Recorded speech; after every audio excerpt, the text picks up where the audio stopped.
To the February 8th. Okay. Welcome everybody to the February 8th Town Council informational work session. We'll begin by noting that the entire Town Council is present, and we'll also have a Pledge of Allegiance right now. I pledge allegiance Pledge allegiance to the flag flag of the United States of United States of America, to the republic which stands stands one nation, one nation under God, indivisible, visible, liberty liberty and justice for all. Amen. All right.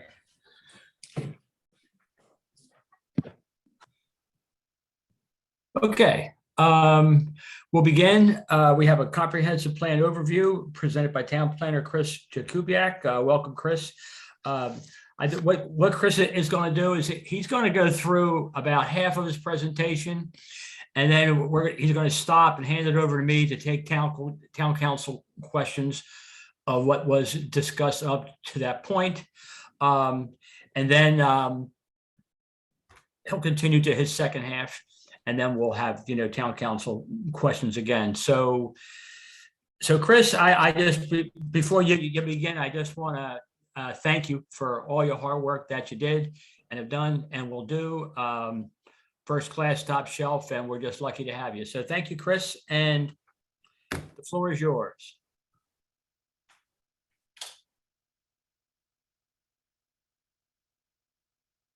Probably need to bring up the presentation right now.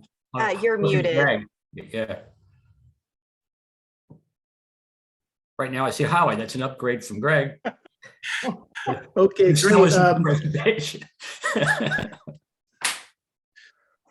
me share my screen. Okay. Holly, can you see that on your screen? I can. Thank you, Chris. Okay, good. Good evening, everybody. Good evening, sir. Out of respect for your time, because I know there are other things on the agenda, I think my presentation might take 20 minutes, 30 minutes, and then, as the mayor said, we'll open it up. I'm going to review the plan.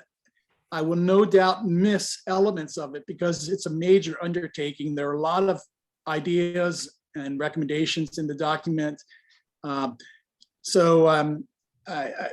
That's why we're going to have a Q&A afterwards. So, but let me at least set the context and the overall plan for you. Okay, first an update. The Planning Commission held a public hearing on November 9th, and it approved the plan on January 26th. And in so doing, it provided a recommendation for adoption to the mayor and council, because ultimately it's your responsibility to make this plan official. It sought and received written comments from the Maryland Department of Planning and Calvert County, and the commission considered those comments and forwarded them to the mayor and council along with the plan. And that's a requirement of Maryland statutes. The comprehensive plan must be adopted by the mayor and council in order for it to become official. And before the mayor and council can adopt the plan or modify it, the council must hold a public hearing. The plan, as you probably know by now, has a number of elements or chapters. And these are each of these is required by state law. And I'm going to go through my presentation and touch on each of these, except for the implementation recommendations, because really that's a summary of what's in the plan itself. But I wanted to point out to you that the last chapter of this document does include very specific recommendations for zoning map amendments, text amendments, and a variety of studies that the Planning Commission is recommending. So the first one is, or set of recommendations concern municipal growth. And on the image on the right, it shows a household projections from 2020 through 2040. And this is an exercise we went through, and planning commissions frequently do when they do plans. They look at two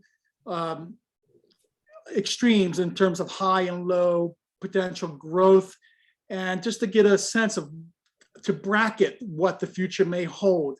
And the higher projection here, which is unrealistic, but still it's just an exercise, assumes the growth that occurred between 2000 and 2020 would occur over the next 20 years. Now, that's really a high growth. The lower line, the blue dash line, assumes that the growth that occurred between 2010 and 2020 would continue through 2040 over the next 20 years. And you can see that's almost a flat line, not quite, but it's a very gradual level of growth. This line, the yellow line, is actually what the plan is recommending. It would call for an increase of about 230 new households over the next 20 years. And but to put that into context, 174 of those are already approved. And by virtue of the fact that last year was the busiest year we've had in permits, most of those 174 have been permitted and are under construction or occupied already. And those are the town's new residents in the Heritage subdivision. So very few, we estimate that once the houses in the Heritage are built, the last phase of, and the last two phases of Richfield Station are built out, there might be about 50 to 60, say, new households that could be built under the current plan and its recommendations. The map on the right shows kind of the context for the town's municipal growth. And there's not much potential for outward expansion of the town. You can see the hatched pattern, the closely hatched pattern, the dots, if you follow my cursor. Those are lands that have been preserved through the county's farm preservation program, which have basically created a permanent green belt around the town.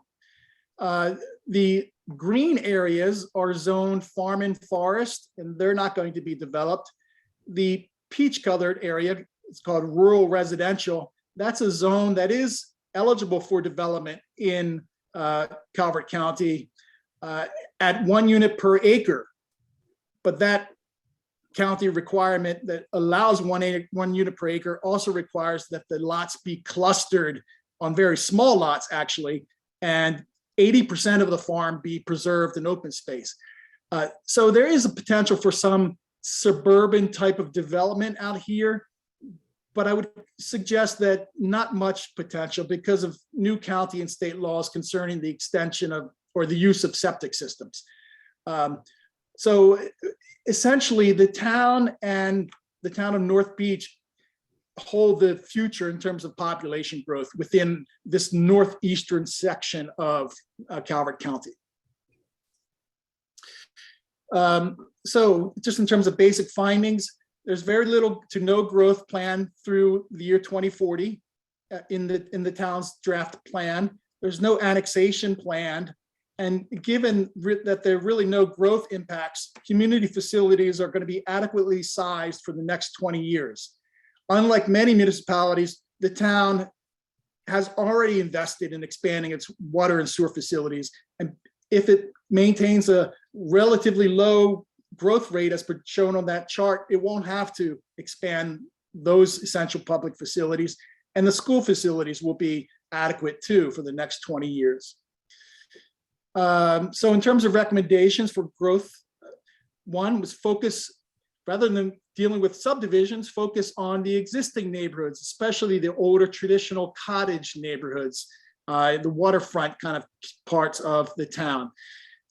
Two, establish a joint planning area and coordinate with Calvert County and North Beach, and then hopefully update the 1990 Northeast Sector Plan, which was a plan that dealt with community facilities and especially open space. Natural resources and sensitive areas. That's the second major element of the plan. In terms of basic findings, the town's wetlands and remaining forests play important roles in the health of the town, particularly with respect to environmental health and water quality. and flood remediation. Parts of the town are built on made land. It was very important for us to understand that a lot of the land that we think is solid is not solid. It's very fluid below our feet. The floodplain is extensive and sea level rise is projected, and it's likely to make more areas vulnerable to flooding. And those areas that are at risk of flooding now will be at a heightened risk in the future. Steep slopes are also prevalent, and the cliffs, especially along B Street, are of special concern. And that's a message the Planning Commission would like to convey to you, especially along B Street and those cliffs that rise above the boardwalk. The natural resources and sensitive areas recommendations, just a quick summary: preserve existing forests, including by zoning them as resource conservation. Reappraise and modernize development regulations. And if I can just give you an example, some of our development regulations and the state's development regulations require certain stormwater management techniques that will be flooded with gradual sea level rise. So while we may approve a development now and it may meet the strict standards of state and county and town law, the techniques to manage stormwater are likely not to be effective long-term. Okay, so that's why it's really important that we're careful about how development takes place within areas that are projected to be flood zones in the future. We like to activate the Board of Port Wardens. That's a recommendation that's moved through this process that is asking the town council to reactivate this group. There's legislation in the zoning ordinance creating this Board of Port Wardens, and it authorizes this board to review and approve bulkhead projects, pier construction, seawall design, and all the other work that is necessary to shore up against sea level rise. Next, allow only low impact maritime and related uses in areas projected to be inundated by 2050. There are some areas that are clearly at high risk, and the Planning Commission saying those areas ought to be protected as resource conservation, but that doesn't mean they can't be developed or put to use, but they should be put to use in ways they are currently. So if it's a boatyard, it can stay a boatyard or be any sort of fishing or maritime type of use, but not a hotel or a multifamily housing project or a restaurant. Those things are best situated outside of these high hazard zone areas. And lastly, amend the zoning ordinance to limit disturbance on steep slopes. Land use. Land use may be the central part of any comprehensive plan. Is probably the most important part of planning, period, that we do for a municipality. The first image here on the left shows the general organizing framework for planning in the town. Everything that's green is resource conservation, and the message there is it ought to remain green and protected to the extent possible. Everything that's yellow on the map is called community development. In other words, it's the community. That's where we live. It's the streets, the roads, the houses, the businesses, and of course the open spaces that are associated with it. But it's generally areas that have already been developed. Overlaid on that is a commercial gateway focal point at Maryland 260. That's where that arrow points to.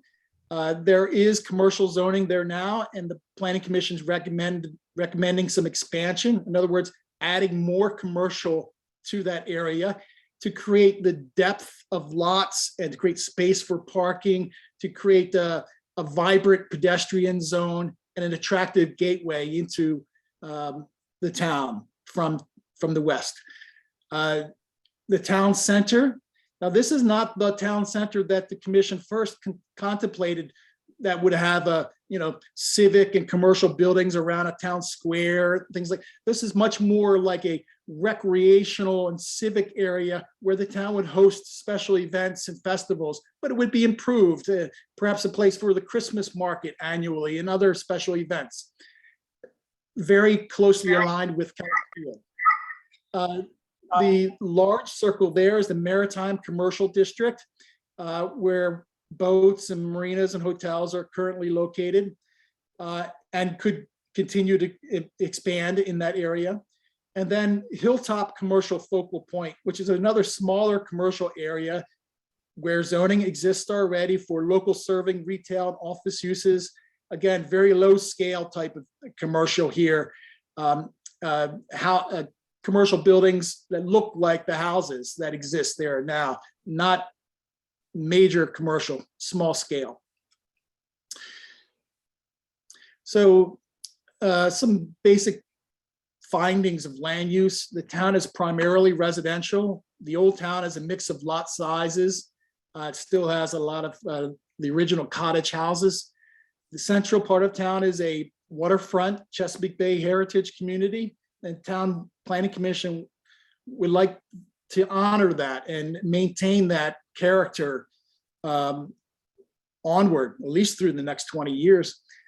Development of the town's waterfront, mostly residential.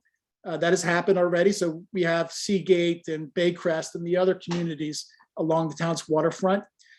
Major subdivisions have developed on the periphery, largely through the removal of forests and mass grading of hillsides.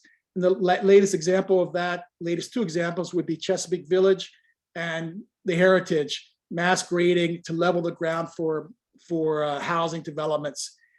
They've had left a fragmented set of forests that the Planning Commission is very keen on seeing preserved.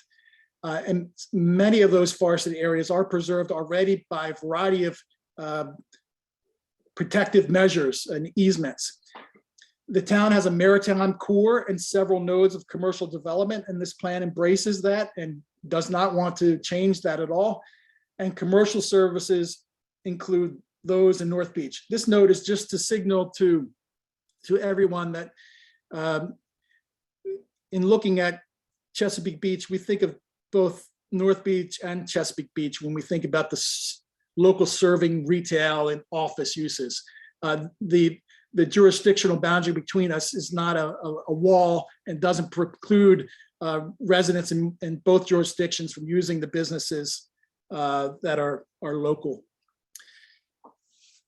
So let's get into some details here, and I won't spend much time on this, but I do want to highlight some principal changes that are being proposed. First, the major recommendation is to adopt this land use plan, this colorful map here, and use it as a guide for land use and zoning decisions. And the most important decision that the mayor and council could make would be to amend the zoning map to make it consistent, at least generally consistent with this map. I'm going to show you what that means in a minute or two with a couple other slides. But some changes include expanding resource conservation. That's a land use category now that the town has, and it's this green color that you see covering all the wetlands and the forest areas. The plan includes expanding resource conservation up towards Maryland 260, not quite, but you see these old little lots that were platted historically. There are a couple houses still up in there, but mostly that area is forested and steep slopes. And that area would, with this plan, the plan recommends that area be treated as resource conservation, meaning that the focus is on preservation, not development. And of course, with respect to resource conservation, there's an indication here that the planned park and natural preserve in the town's panhandle, this natural resource area, be protected. Bayfront Park retain its recreational use and town ownership. In fact, the town planning commission would like to see the acquisition of this natural heritage area for a public park. There is a forest interior dwelling bird habitat area. It's about 200 acres of mostly forested area that has been set aside and protected. And we wanted to highlight that on the map so anybody who saw the town's plan would recognize that there is this major resource sanctuary, really, in the center of town. And of course, Kellam's Field and Veterans Memorial Park, all essentially important to as a recreational land use. A second, create a residential preserve category. So this kind of pea green area to the south along Old Bayside Road, and then up here in the Highlands, Wesley Stinnett, on the north part of town, those areas are currently zoned low density. With water and sewer, those areas could conceivably be subdivided into much smaller lots. The minimum lot size in low density is 10,000 square feet. These lots are much larger than that. So this residential preserve category signals to the town council that this pattern of development ought to be retained, that it not be developed at a higher density if and when municipal services were extended. Change remaining unbuilt high density to village residential. Up here on my cursor, it's kind of south of Baycrest, and north of Veterans Memorial, there's a large area that's zoned to this day as high density residential, but the area is not developed that way. It's still pretty much single family. The recommended plan would be to remove that high density zone and allow that to keep that area as a lower scale residential area in town. Change the residential village category.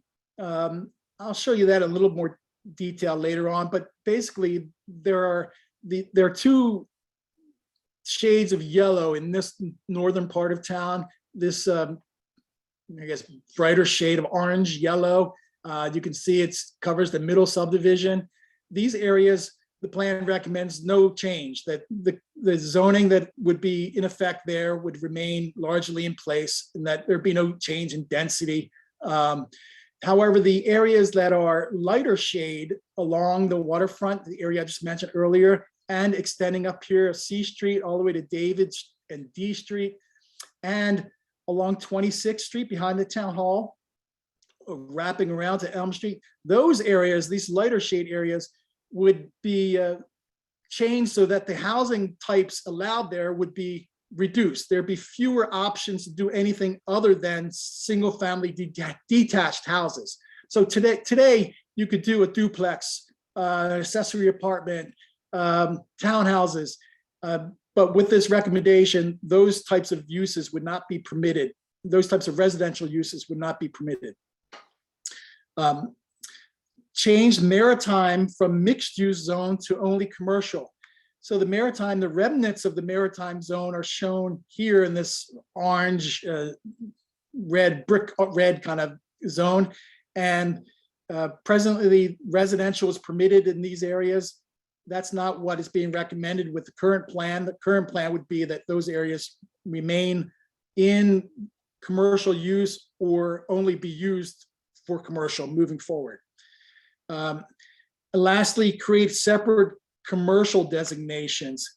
I just pointed out this brick red color, but there's also this area which we call town residential or town commercial, and the gateway we're calling town commercial. And then there's the shopping center, Chesapeake Station, and the small building on the other side of Maryland 261. Each of these areas would have their own separate design and land use restrictions. All would be commercial, but they would vary in the intensity of allowable commercial uses. Currently, they all allow a whole variety of commercial uses. One other area of commercial I didn't mention was this area to the south. This would be a neighborhood commercial, and I guess I highlighted that earlier with that overview map. And then up here too, where the Lido's pizza place, and there's been a variety of commercial uses there next to the volunteer fire company. Those would be the lowest intensity commercial uses. Oh, so it's just to, not to belabor the point too much, but to give you a sense of some of the principal changes that we'd be recommending. We'd be recommending, we're comparing the zoning map here with the recommended land use. This is the existing zoning map on the left. And just as an example, if we could just stay in the commercial world for a minute, you can follow my cursor and you see the maritime zone encompasses the entirety of Fishing Creek Marina. It also includes much of Kellum's Field. It includes a lot of the natural resource areas, and it jumps over Fishing Creek, picks up all of the Abner's Boatyard properties and areas that are marshland now. The multifamily housing apartment projects there comes up to 260. So it encompasses traders and Hvac's gasoline and car wash facility. All of that is maritime. Now, by contrast, if you look at the recommended land use, what's remaining of maritime is just tied to the water and very strictly tied, and it's much smaller. And again, there would not be residential allowed in that area. Where Traders is and Hvac's the gasoline station, and there's the town hall, these areas would be commercial, simply commercial. And then the balance would be dedicated to either high density residential, which signals the existing residential community there at the end of Gordon Stinnett, and then open space, which is Kellum's Field and the natural areas and kind of resource conservation approach. Okay, so that's kind of, if we're implementing the land use plan, we would turn to the existing zoning map and draw the boundaries differently. Okay, and we try to draw them to the extent possible to match up with these designations shown on the land use plan. They won't, probably at the end of the day, they won't be precise because some of these areas, these land use designations address a variety of things. For instance, these high density zones on this land use map show that what exists there today, but the zoning ordinance is RPC. The district is RPC, which is residential planned community, and it encompasses all types of residential uses. So we don't have to draw specific high density residential zones. It is what it is. But this sort of signals, this map signals that it's the town's intent to see these higher density residential areas be retained over the next 20 years and beyond. I'll highlight one other area too. There's a small commercial zone on C Street, just as you're about to enter North Beach. And you can see it, I'm circling it with the cursor. That's currently zoned commercial. And the plan here is to remove that designation to allow that area to be residential, which in large part it is, with the exception of probably one and perhaps two very small scale commercial uses. So just to kind of recap some of and introduce some new ideas as well for land use. First, the plan recommends adopting architectural and design standards and guidelines so that as new development comes in, it matches up with the character of the town. To follow 6 specific principles for addressing sea level rise over the long term. So the plan lays out 6 principles, and they basically signal that development and reuse within areas impacted by flooding is okay, provided we focus on the issue at hand and plan for sea level rise, so that we don't just look at the proposal before us, but we look at the proposal in the context of future conditions. It talks about the importance of preserving the marshes in town, which really are a natural defense to flooding in Chesapeake Beach. And it says a number of other kind of big principles to help guide us long-term in terms of how we address development, infrastructure, recreation, all these things within areas that are likely to be impacted by sea level rise. 3, it says recommended master plan for flood risk reduction. And it actually identifies 3 areas that are vulnerable to flooding within the town. And that would essentially be the study area for this master plan. It recommends layers 1, 2, and 3 recommendations for dealing with development projects. In other words, it says, before we get a plan into place, if we have to grapple with a development proposal in the here and now, let's have some basic strategies in place for how we address that proposal.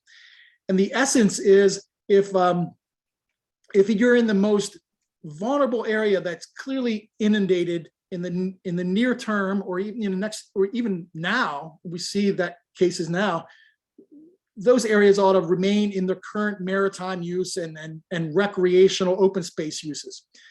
If properties are on a public street, have infrastructure already, can generally be developed without too much of a risk, the town could work with the developer to make sure that as the properties develop, the flood defenses are built at the same time.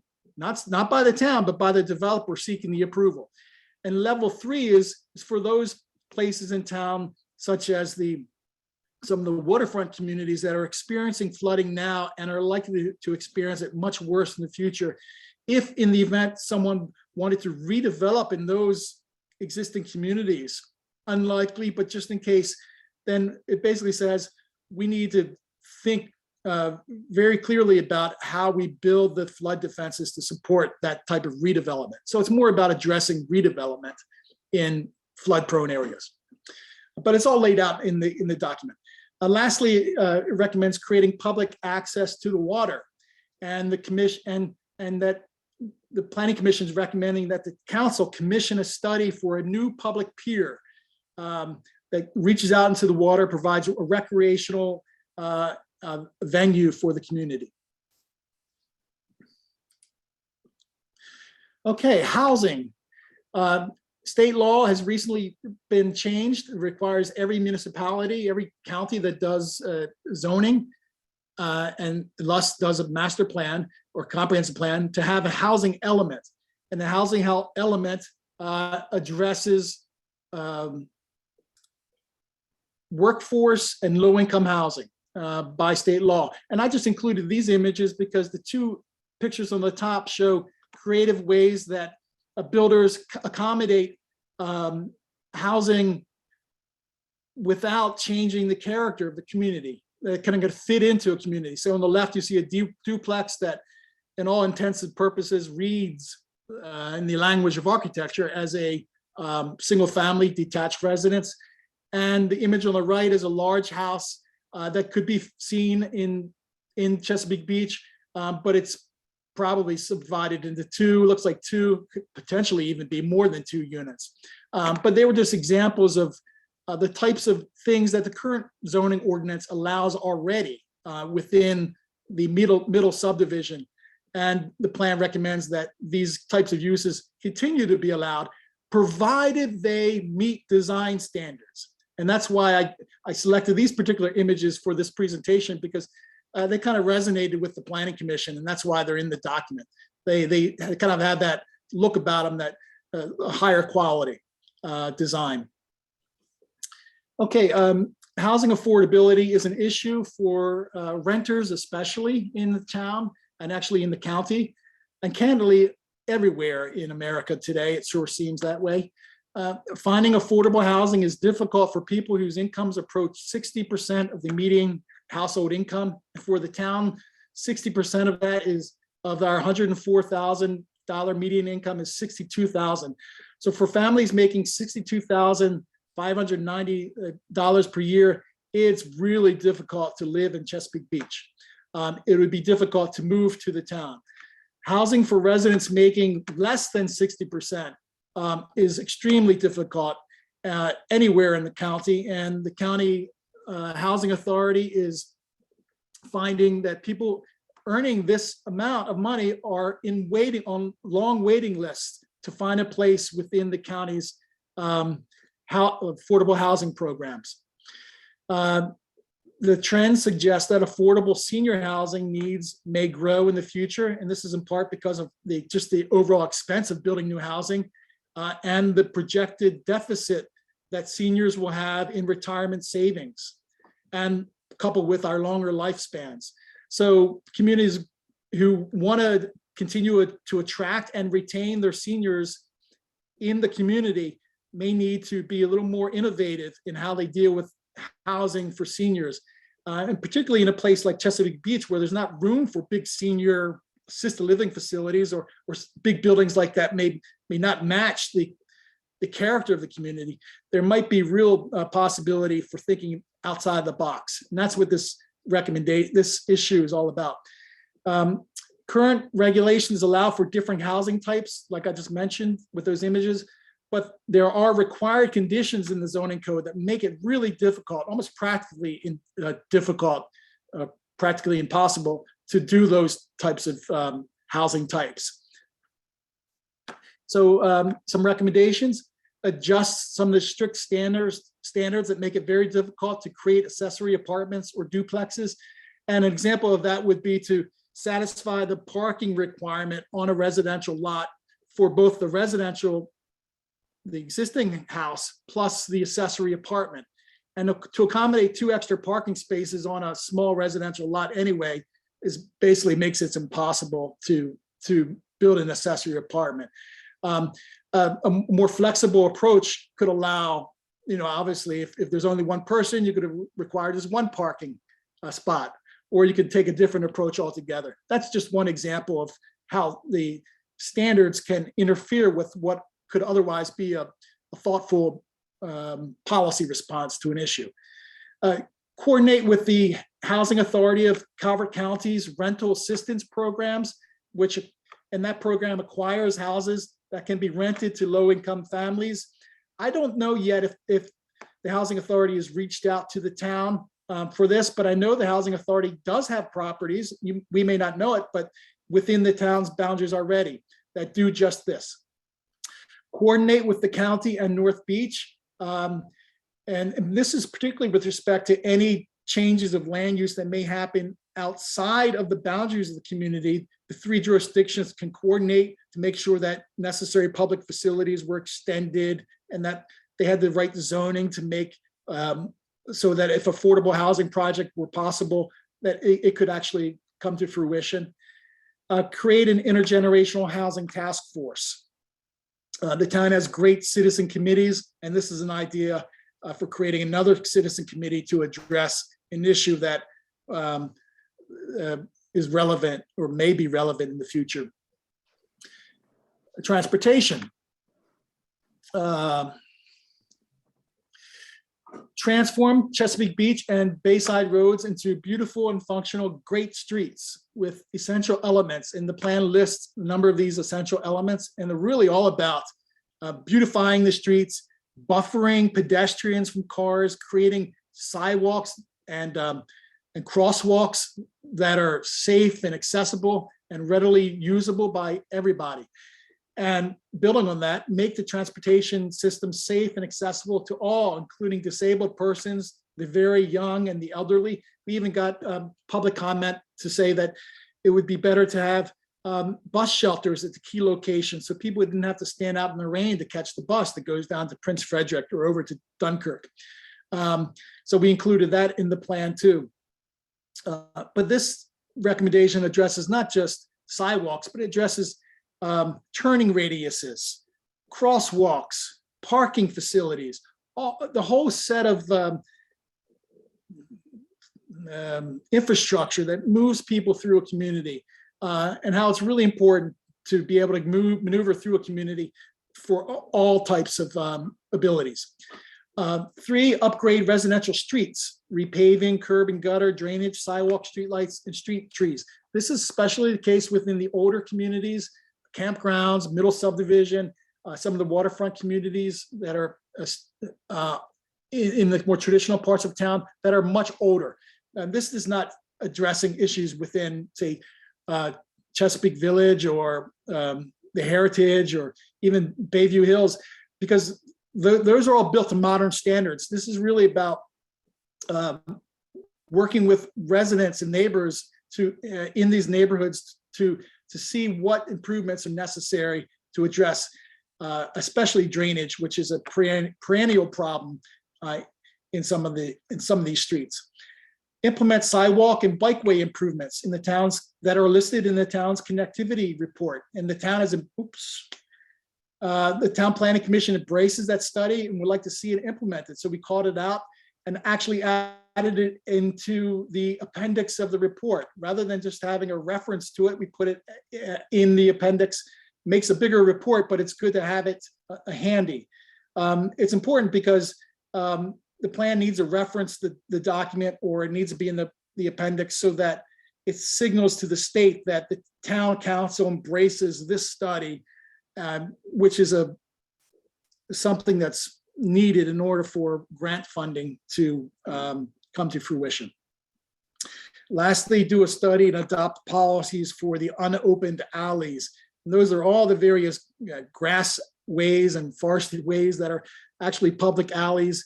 They provide great opportunities for individual lot owners as rear access for utilities and circulation, but also for trails, for walking trails, for preserving the forest cover in the town, for maintaining water quality, because they do capture the water that runs off of residential lots. So the town would like to do a study, the Planning Commission would like for the town to do a study and come up with some policies for that. Community facilities. Here we talk about parks and water and sewer and schools. So this image on the left, the larger image shows what a pier idea could be. And we mentioned that earlier, or I mentioned it earlier, a pier that would jet out into the water. These are examples and artistic renderings, not tailored to our town, but from other places, just as an image. And the images on the bottom here, these three suggest what Kellam's Field could be. You know, it could address flooding, it could have berms to hold back the water, it could allow the wetlands to migrate into the Kellam's Field, and it could make sure there's space that's properly drained and maintained for recreational fields, like the ball field on this image. The town, in terms of findings, the town is deficient in neighborhood park, neighborhood level parks and mini parks. However, Beach Elementary School is a park asset, and it's essentially a neighborhood park for those that can walk to it. Subdivisions were developed without providing sufficient parks. That's generally the case. While Richfield Station does have some parks, the other major subdivisions really don't have adequate open space for the number of residents that are within them. Water and sewer facilities are more than adequate in capacity to serve the town, including the parts of the town that are not connected now. And the schools are adequately sized and expected to remain so through 2040. And by the way, we know the Beach Elementary School is expanding. Its capacity will be larger once it's completed. And ultimately, if it ever had to be, it itself is designed to accommodate another add-on expansion, which is not contemplated at all, but they're being thoughtful about how they design the buildings nowadays. Okay, recommendations: prepare and adopt a park and open space plan, acquire and develop new parklands as opportunities arise, reimagine Kellam's Field as a blue-green park that defends against sea level rise, and as needed, consider growth management tools such as impact fees and park dedications. What that means basically is when a development, or if a development is proposed in the town, that that the development meets certain standards for providing essential public facilities. In other words, new development shouldn't make our current deficiencies worse, or even distract away from the benefits that past residents have provided through taxes and other capital improvements. Water resources.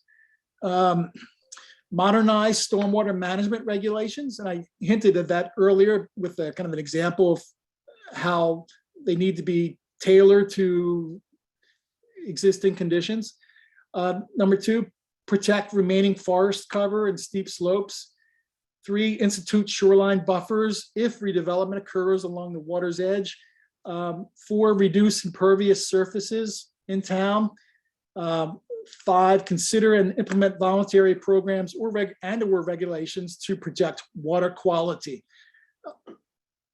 And by the way, we do that quite a bit already within the critical area. Every mom and pop new garage or addition realizes that there's a critical area program and some contribution to the improvement of water quality is necessary to get a permit. We call it critical area mitigation, and it's embedded in both state and local law. And that concludes my presentation, which is a really quick overview. Mr. Mayor, so I'll pause there and I'm Okay. available to. Can you all hear me? Yes. You can hear me. Okay, very good. Thank you. First, once again, I just want to thank you, Chris, and I want to extend some thanks and appreciation to the members of the Planning and Zoning Board. Because of their hard work, we're able to move forward now. I mean, we're moving. This is great work. We can move forward. There's no going back. It's just proceed ahead. So a lot of hard work, a lot of long nights, and I do appreciate those volunteers. So I'm sure members of the council have some questions for you. Before I begin with Valerie, I want to just take note of one thing that just came up on your last set of words. You say Beach Elementary is expanding. I mean, it's getting a new school, but I don't know that the capacity is increasing all that because they would be just doing away with the kids in the trailers. Holly, can you recall the capacity levels of the school, where they are now and where they will be? Yes, there is a slight increase. I don't have the number directly in front of me. Chris, can you confirm the total number increase? Yeah, it'll be designed for a capacity of 578.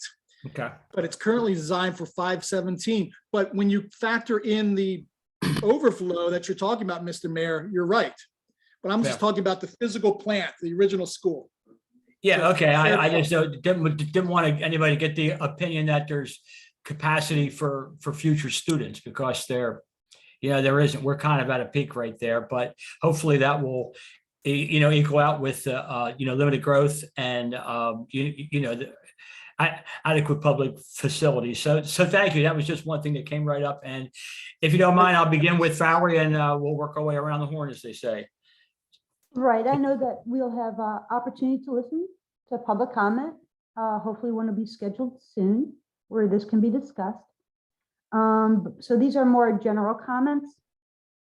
First, I also would like to thank the Planning and Zoning Commission. I listened to all of their meetings and the amount of effort that they put into this plan is commendable and well thought out. And those folks took their job seriously. And so I commend them on that. This is the way I view the comprehensive plan. It's a vision. It is what we hope and plan for 20 years hence. But it's only one part of 3. And I think we need to keep that in specific relief. The second part is the map. And the map is the legal, where does it go? It's the where question. And then the third part of this is section 290 of our code, and that's a legal what. So if the comprehensive plan provides us with a grand vision of what we would like, and it's very well done, it's the map that provides us with the legal where. And in section 290 of our code that provides us with the legal what. So where can I put it? And if I own this parcel, what can I put on it? And so my concern is that it may be quite some time before we get the map, the legal where, and section 290 amendments, the legal what. And so I'll be interested in hearing what the schedule is for those 2 components. Because that's what a person's going to look at to see what they can put where. Next, one thing I'll say is, I thought overall that among all the chapters, it was the housing chapter that in some ways, or maybe it was just, no offense, Chris, the presentation came across negatively. I think if you look at it, we should celebrate our town's achievements in affordability in the housing chapter and be a little bit more positive. And I think that we need to be careful. We need to focus on improvements in existing housing, especially in the middle subdivision neighborhood, because that's what those residents want. Those are my neighbors. They're right across the street. And they want improvements. They don't necessarily want large scale, different housing types. And so I just think when we focus on the housing chapter, we ought to focus a little bit more on the positive, because we've done proportionally well with the mixture of houses that we have in such a small contained land area as Chesapeake Beach.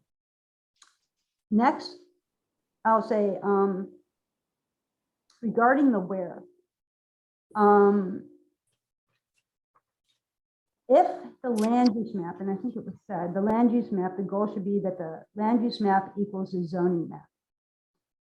And if that's the goal, then if it doesn't, when the time comes and is presented to town council, it'd be very beneficial for us to see a crosswalk of what the differences are and why.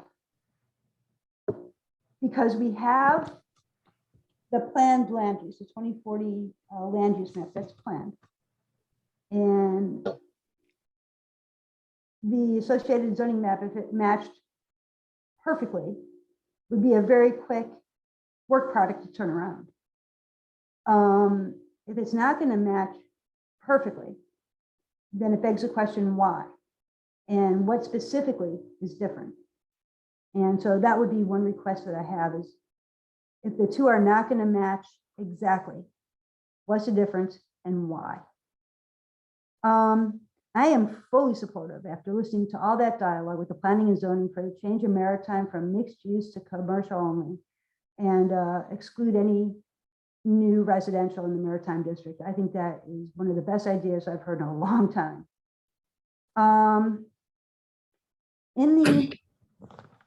What else did I write down as you were going through it?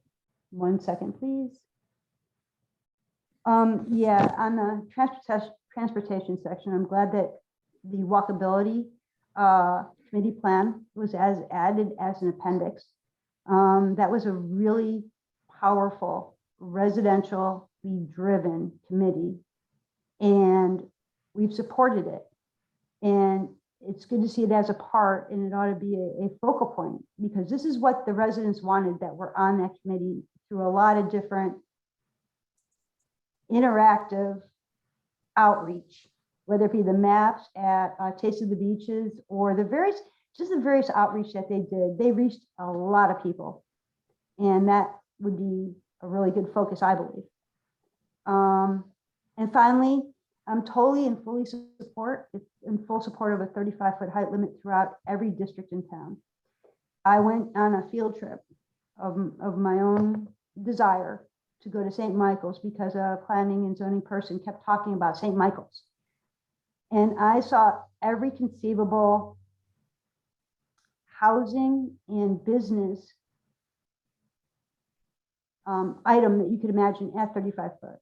Single family houses, nursing homes, businesses, townhouses, every conceivable housing, residential type of business was at 35 feet. And I got to tell you, having visually looked at it, spent time in that community, because I wanted to see what in the world they were talking about. It is immensely doable, and it's immensely pleasing. And so I'm fully in support of 35 feet. So I'll end with just these kind of thoughts, is that I would hope that we get the planning and zoning map very soon. I hope we get changes to section 290 of our code, which is our legal what, just as soon. Because if not, I think they go hand in hand. I think these are three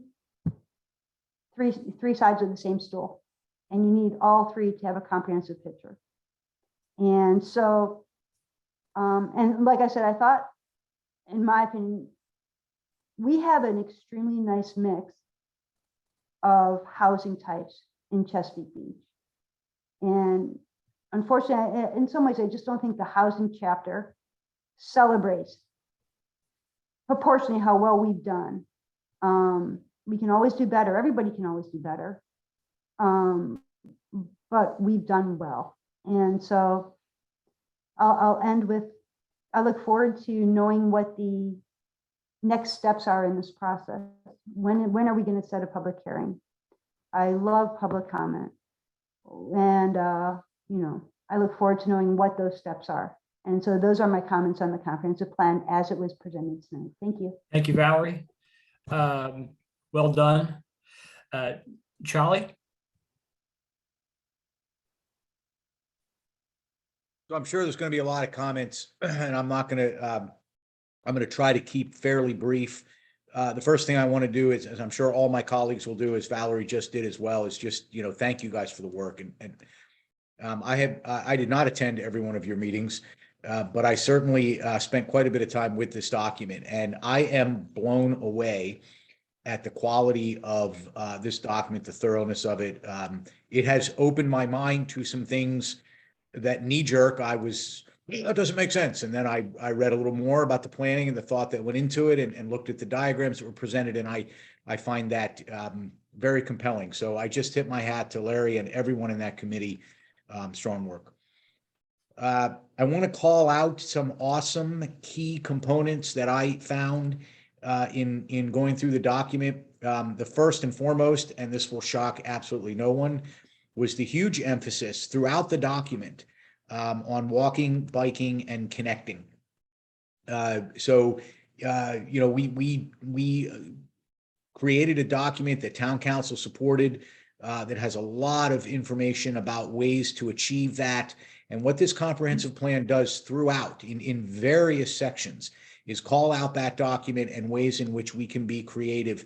And so I'm looking forward to referring back to this with my colleagues over the next couple of years as we try to move some of our projects forward. And I would also really put an emphasis on that word connecting and ways that we can bring communities together. A lot of times I go out and I walk and I hit a dead end, and I'm mad that I hit a dead end, but the reality is that there's a cliff or a body of water. But I think if we can be creative about extending and connecting a lot of our walkability pathways now, that's going to be an advantage, and it's called out consistently in this plan. I love the idea of adopting some sort of architectural design standards. I think it's a fantastic idea. Maybe the devil's in the details, but the concept is certainly good. I love the emphasis on creating access to the water for the public. A couple of creative ideas. I don't know how all those would work in reality, but certainly something that that we have not focused on. There's a line in the plan that I highlighted that reads, I'm paraphrasing, you know, all of the waterfront property has been given over to residential development, and for the most part that's true. Chris, you may know exactly where that quote is. I'm not going to make everyone wait while I fish through it, but it would be nice to be able to provide that. And I really respect the amount of effort put in concerning sea level rise, because we're seeing examples of it now already, and it's obviously something that needs to be a big part of the plan. I'm going to wrap up by just saying that I am not ready to enumerate specific things that I am in support of or not in support of, because I think there's too many questions to be answered yet. I still like the idea of residential over commercial, and that is specifically not provided in this plan. My understanding for the formula for potential success that it offers businesses is something that this town could use. So I'd like to learn more about the possibilities for that and why it's been omitted from the plan. I am concerned about the 35-foot height limit.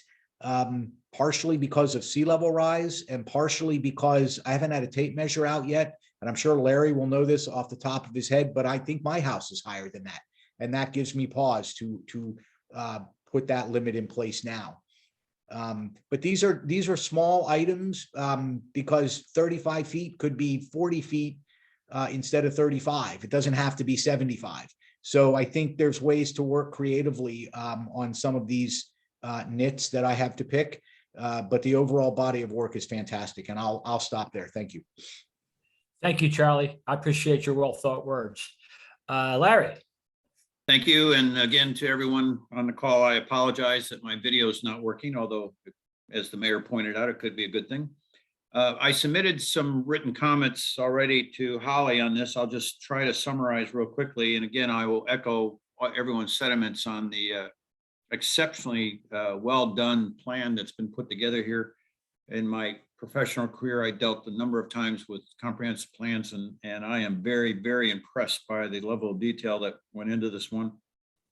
I want to offer some specific comments on two major topics, flooding, sea level rise, and economic development.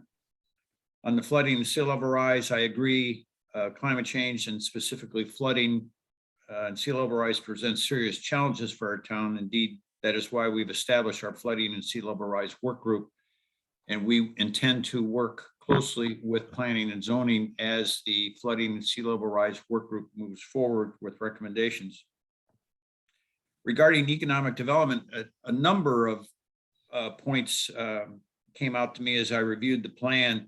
It addresses economic development issues in numerous sections, talks about the population increases, states that 44.7% of the town's renter households are housing cost burdened, as Chris pointed out in his presentation. States that the town should encourage a variety of housing types to protect and improve the supply of quality housing to meet the affordable housing needs, and that senior housing will be in greater demand in the future. But then the plan goes on to say, increasing the supply of affordable and workforce housing is not a top priority for Chesapeake Beach at this time. And I would just ask the rhetorical question, why not? The continued strength of our local economy is dependent upon affordable housing for our residents. In another section, the plan states it proposes to remove multifamily buildings and townhouses as permitted uses in the new NC and CP commercial districts. Indeed, one of the results of the current pandemic is that far more people are working from home and need space to do so. In the implementation chapter, it states reduce the allowable maximum building height to 35 feet. I'm very concerned about that for a couple of reasons. One is in earlier hearings, there was also a discussion that there would be a change in how building heights would be measured to move it from the current level of the occupied unit to grade level. My concern about that is that it would severely discourage incorporating protection against flooding and sea level rise, because there would be no benefit for elevating the building. And second of all, it would discourage offsite parking, as we see in Windward Key and some other developments, which has parking under the first units. If the height limitation is 35 feet and lower to grade level, there's no incentive there for the developer to provide that kind of parking.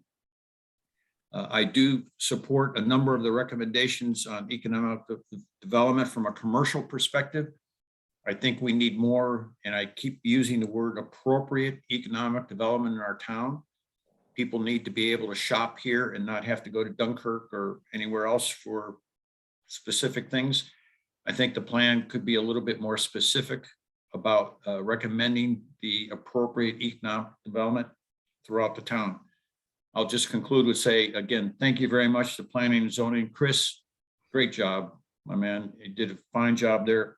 And I look forward to continuing these discussions as we move forward. Thank you, Mr. Mayor. Thank you, Larry. And Greg? Yes, sir. Good evening, everybody. Mr. Mayor, are we asking questions of Chris here, or are we just kind of like giving our little overview of how we feel at this moment? Well, we're all professionals. So I would say, you know, stick to the subject, which is the comprehensive plan, but we really want to stick on the presentation. Okay, yes, of course. Yeah, well, just real quick. Yeah, Chris, again, special thanks to you and Planning and Zoning Commissioners, current and past, whose fingerprints are all over this thing, whose actions with this document faithfully represent public vision. That's something I want to underscore there. And Chris, kind of moving forward, and I don't know how we would do this. I'm keenly interested that we've got a short list, I would say, of some highly controversial issues with the comprehensive plan. And from the council view, you know, our 30,000-foot view here on this thing, it's important for me to kind of understand on the, particularly the controversial issues, where the commissioners kind of fell in line. Where was the unanimity and where was their division? I do expect some of my colleagues here to, Larry, I think Charlie might have mentioned some questions that he had regarding some of the changes. You know, and in us delving through that and coming to consensus on the council level, it's important for me to understand how the commissioners were with that particular matter. If they were unanimous about something, you know, I'm more inclined to lean their way, just because, you know, when I appreciated your presentation. You got like 3 years of really hard work and lots and countless hours coming out in about 40-minute presentation there. I don't know if you're going to wrap up with something, but anyway, it seems like a long time since you and I stood on that big in Richfield Station and looked at that green pond over that one area y'all are looking to take a hold of there. As bird, I don't know if that's the bird habitat area or not. I know that was when we first started talking about trying to push some of these properties from the developer and to move them along. You know, is the town going to take them or is the HOA going to take them over? You know, those conversations started back then, and I'm really glad to see there's been some advancement on that. There's been some movement on the developers moving some of those parcels. And I think everybody here knows that one of the reasons I originally ran was to affect tightening developer management. And particularly coming from Richfield Station, you know, we had a really raw experience, and we're continuing to be on the raw end of the things with that fella. But nevertheless, I think strengthening the town. Chris, you mentioned forest retention and trees that you wanted to keep, and that all always sounds great. You know, that's something that people can get in line with until it's a developer and those trees are in the way of their view. I think that it's really important, and maybe it's not for the comprehensive plan, but for this body to consider strengthening town code and town recourse for governing illegal raising of trees. And I want to point to that issue that happened over Bayview Hills probably 3 or 4 years ago, where that developer there illegally cut down all those trees. I think the town did everything it could within its power, but for me, it fell short. Because they basically said, you know, excuse me, I cut all these trees down. I kind of got a slap on the wrist, and we can't allow those kind of actions. That's precisely why I ran originally. One of the reasons, and the developers getting away with stuff like that kind of sickens me. But I do know that the town did everything it could in that instant, and I would like us to look at kind of reinforcing that. And some of that's just an attitude moving forward. But anyway. Did you all discuss, Chris, I'll ask you a question. Was there any discussions regarding incentivizing keeping the cottage homes? Yes, actually, and there is a recommendation in the housing chapter that essentially says the town council should consider creating a program to incentivize the maintenance of the cottage homes. In other words, so that as these things become more and more difficult and expensive to maintain, they're not allowed to drift away and be replaced. But that there's a program, a set of policies that the town would support that would encourage people to reinvest in them and keep them as a part of the heritage, the fabric of the community, the heritage of the community. So yes, there is. Well put. Yeah, I'm thinking pointing that out. I know that I did read the vision in there for the town center adjacent to Kellums, and I know you all had a illustration previously. I didn't see it in the comprehensive plan. I thought that maybe they voted that out. But my question regarding the idea, the concept there in the center, the Kellums parking, I guess that is a municipal parking area there. At first blush, and in reading the text, but more importantly, seeing the visual that y'all originally had there, the first question that came to my mind was, well, where is the parking going to go? If we were to, as the town, take up some of that parking in there for other reasons that would benefit, recreation and the general public,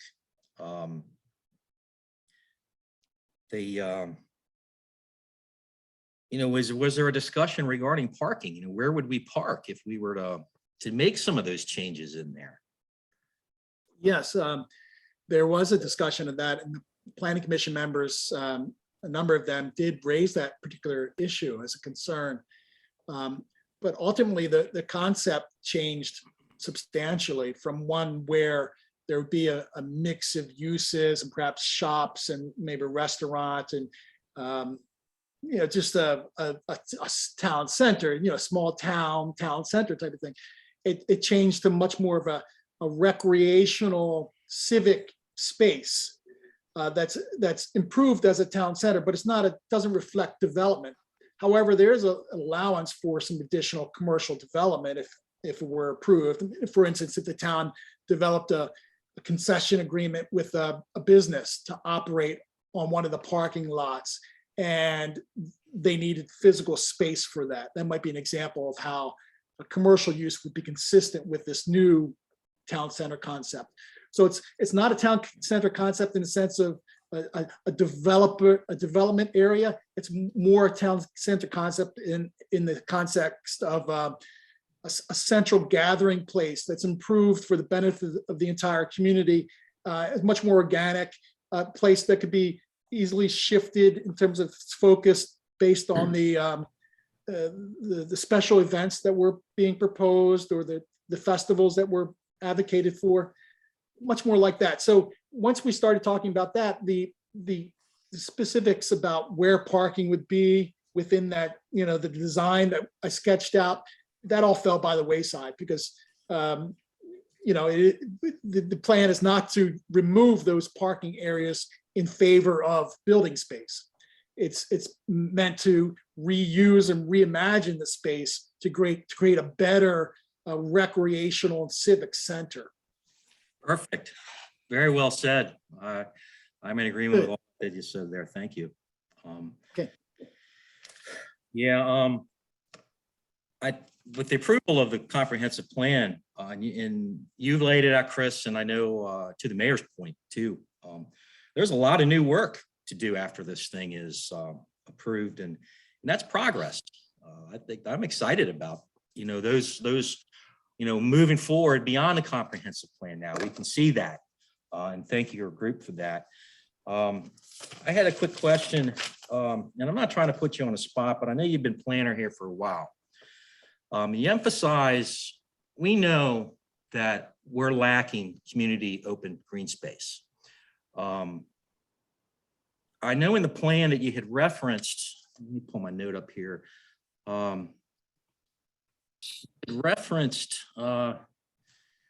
several existing HOA green spaces were being touted as community green areas. And I would be careful with that kind of language.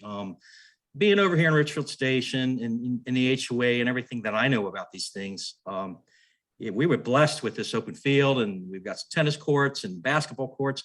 We don't want outside folks coming in and using these facilities. They do.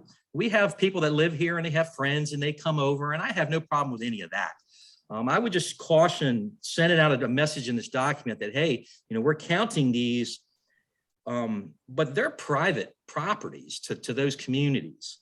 So I would suggest maybe elaborating on that a little bit. I'm not striking that the text about the parks, but you're emphasizing private park spaces. And that underscores the town's, the vacuum that we have here in open green spaces. So on that, when the heritage was designed, and I know it was by the current developer at Richfield Station, he originally had that subdivide. I don't know if he did the subdivision, but he owned that property. I know that he sold that. Why didn't the town require the heritage developer to provide green space for those residents?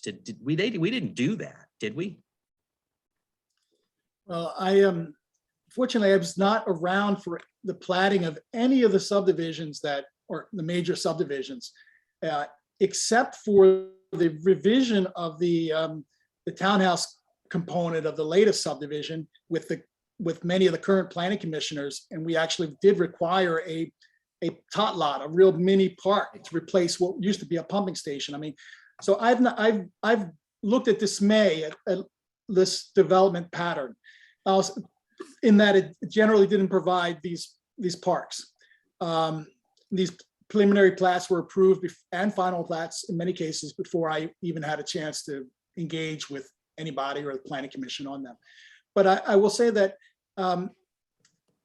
Richfield Station not only did that park that you're referring to, which is a real community amenity, it also made contributions to the open space for the trail, the recreational trail too. So maybe somehow that is tied into the heritage, because you mentioned it's the same developer. So there might have been some connection in the original planning for that whole area between the dedication of the land for the railway trail and the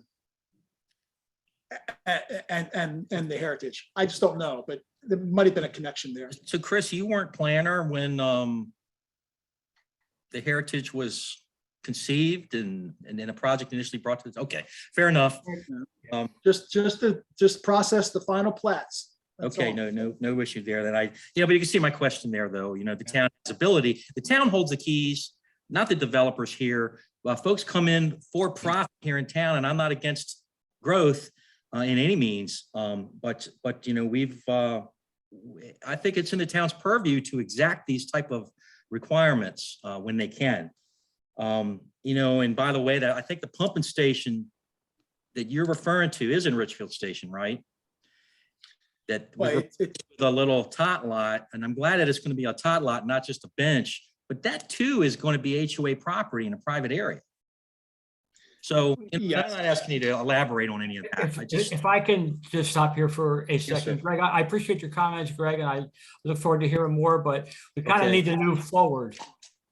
Okay, yeah, You don't sure, I mind. understand. Yeah, Mr. Mayor, no problem.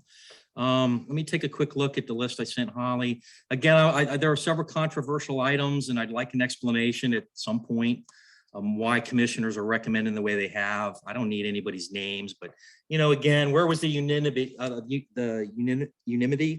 on building height, the things that the Larry's brought up, the parking beneath residential structures, and how property heights are measured. Private lands that are being earmarked for green space is something that I'm keenly interested in. And I'm going to want to know where those areas are, because that's something that I think I'm going to need to take a look at myself before, approving, that sort of thing, or my one vote, that is, and restrictions on new construction and forecasted flood zones.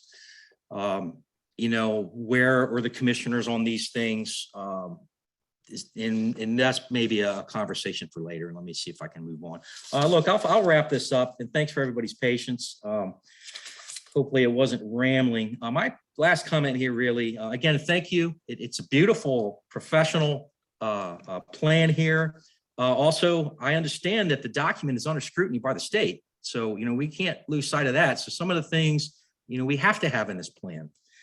And yes, we have to target aligning the 2040 land map with the zoning map now. I think it seems like that's a pretty urgent matter.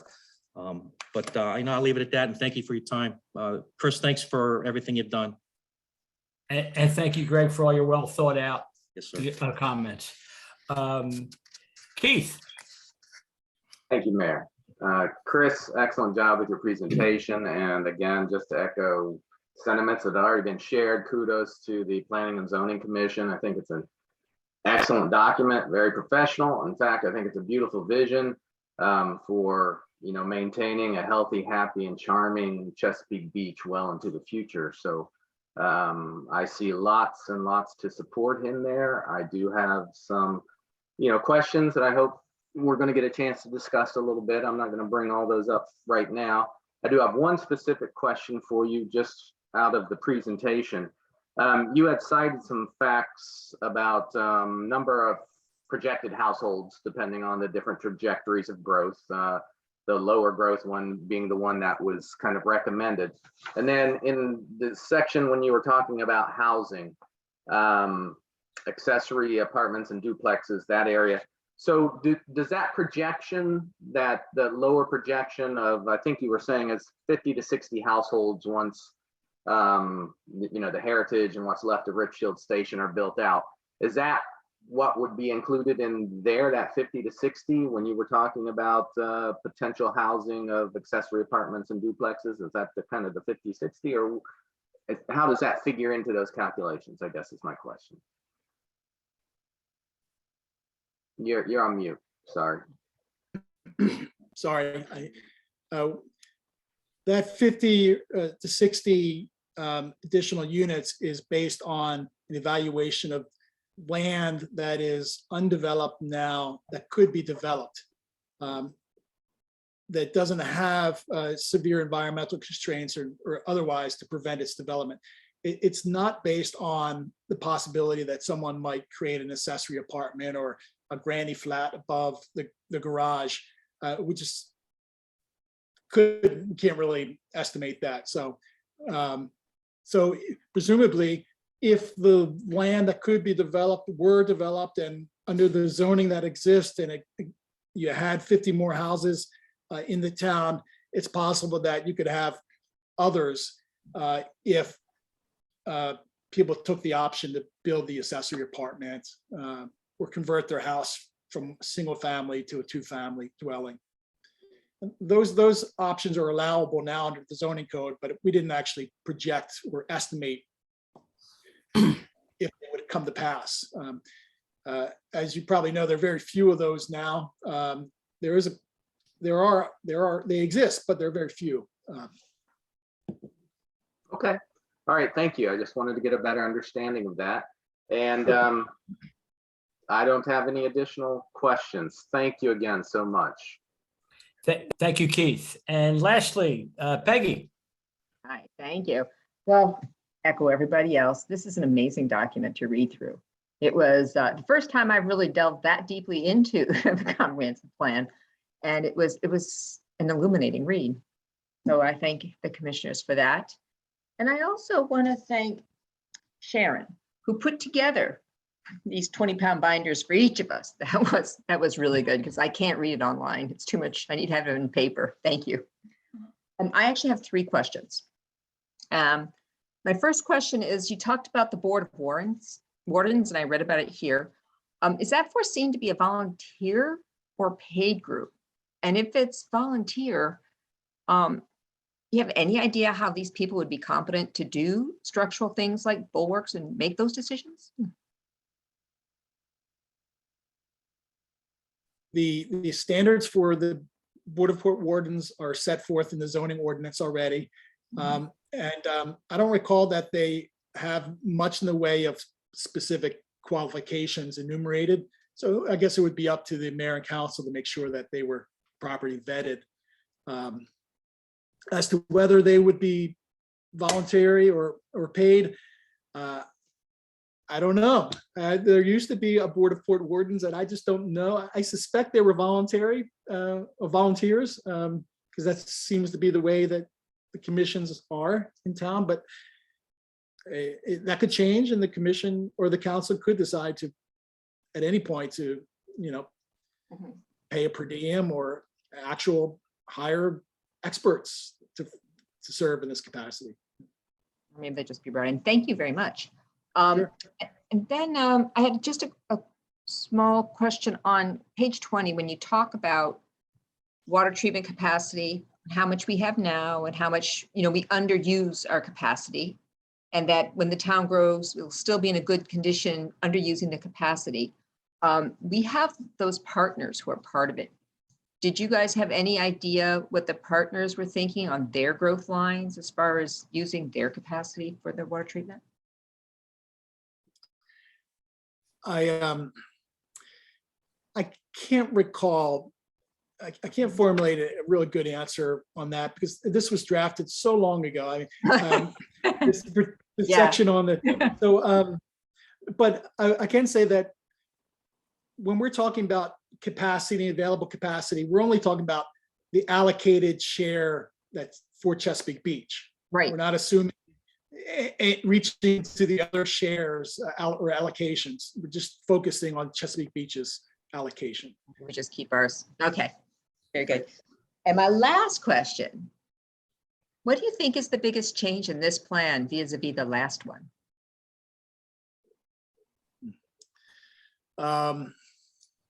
It's like an biggest interview question.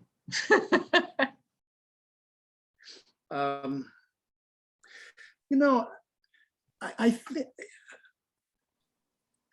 there's the kind of a continuum over time that is maybe not as obvious to people as perhaps to me, because I've read the 2002 plan and in the 2010 plan. And so a lot of it's been building on each other, like the whole resource conservation aspects of the plan have been replicated from the previous document and built on and expanded. The sea level rise and that type of approach actually builds on the planning the commission did 20 years ago, which focused on these very same issues. But now we have, the environmental crisis is in front of us. We have much more information about it. But I think at the end of the day, probably the biggest change is the change to the center of the community, the maritime zone, which was thought of as a mixed use category that would have housing and restaurants and marina all mixed together. Obviously, the plan now removes the housing component from that, and it's much more of a maritime commercial type of district. I would say more everything else is sort of has a direct and a connection to the previous plans, and it seems more of an evolution. That is a course correction in the town's planning process. Thank you, Chris. Thank you, Peggy. Well, thank you, Chris, and we look forward to working with you real soon on this. We've got a couple of budgets to work on, et cetera. So have a good evening and thank you, sir. Okay, thank you. Bye-bye. Mhm. Thank you, Okay, Chris. Water Park HVAC unit. Holly? Yes, thank you, Mayor. So we are in need of an additional HVAC unit in the water park grill. This cost would come from our fiscal year 22 water park budget. And we plan to make the recommendation to town council at this upcoming town meeting to issue a contract with Chapman Services in the amount of $13,080. And then we have an additional cost from Wires Inc. for $2,200 for a total cost of $15,280. And Mayor Jay is available to answer any technical questions about the HVAC unit. Sure, and if in terms of the council, I'll begin with Peggy to see if we have any questions for Jay or Holly. The only question I had for the three companies that you have listed here, did you get, do you know these companies or did you get reviews back for their performance on other customers? I can speak to that, Holly, if you want. We've done a lot of work with Chapman Services. They service some of the equipment over there, and I do know of both of the other companies. They're reputable companies, yes. Okay, thank you. That was it for me. Thank you. Thank you, Peggy. And Keith? Yeah, thank you, Mayor. I do have one question. I just want to get a little better understanding of the structure here. From what I have read, it seems like there is an air conditioning unit, but you also, of course, have these heating elements, the stove and other things that is generating heat within this building. I was just a little surprised that the air conditioning unit isn't able to keep up. And I have imagined, you know, I've seen it. I didn't go take a look recently, but I imagine it's kind of just a box and the sun is beating down on it. It's probably not real well insulated, but I was just kind of curious if the town could do it all over, are there things, you know, in terms of the building itself that we would think about doing differently rather than buying additional air conditioning units? Just curious.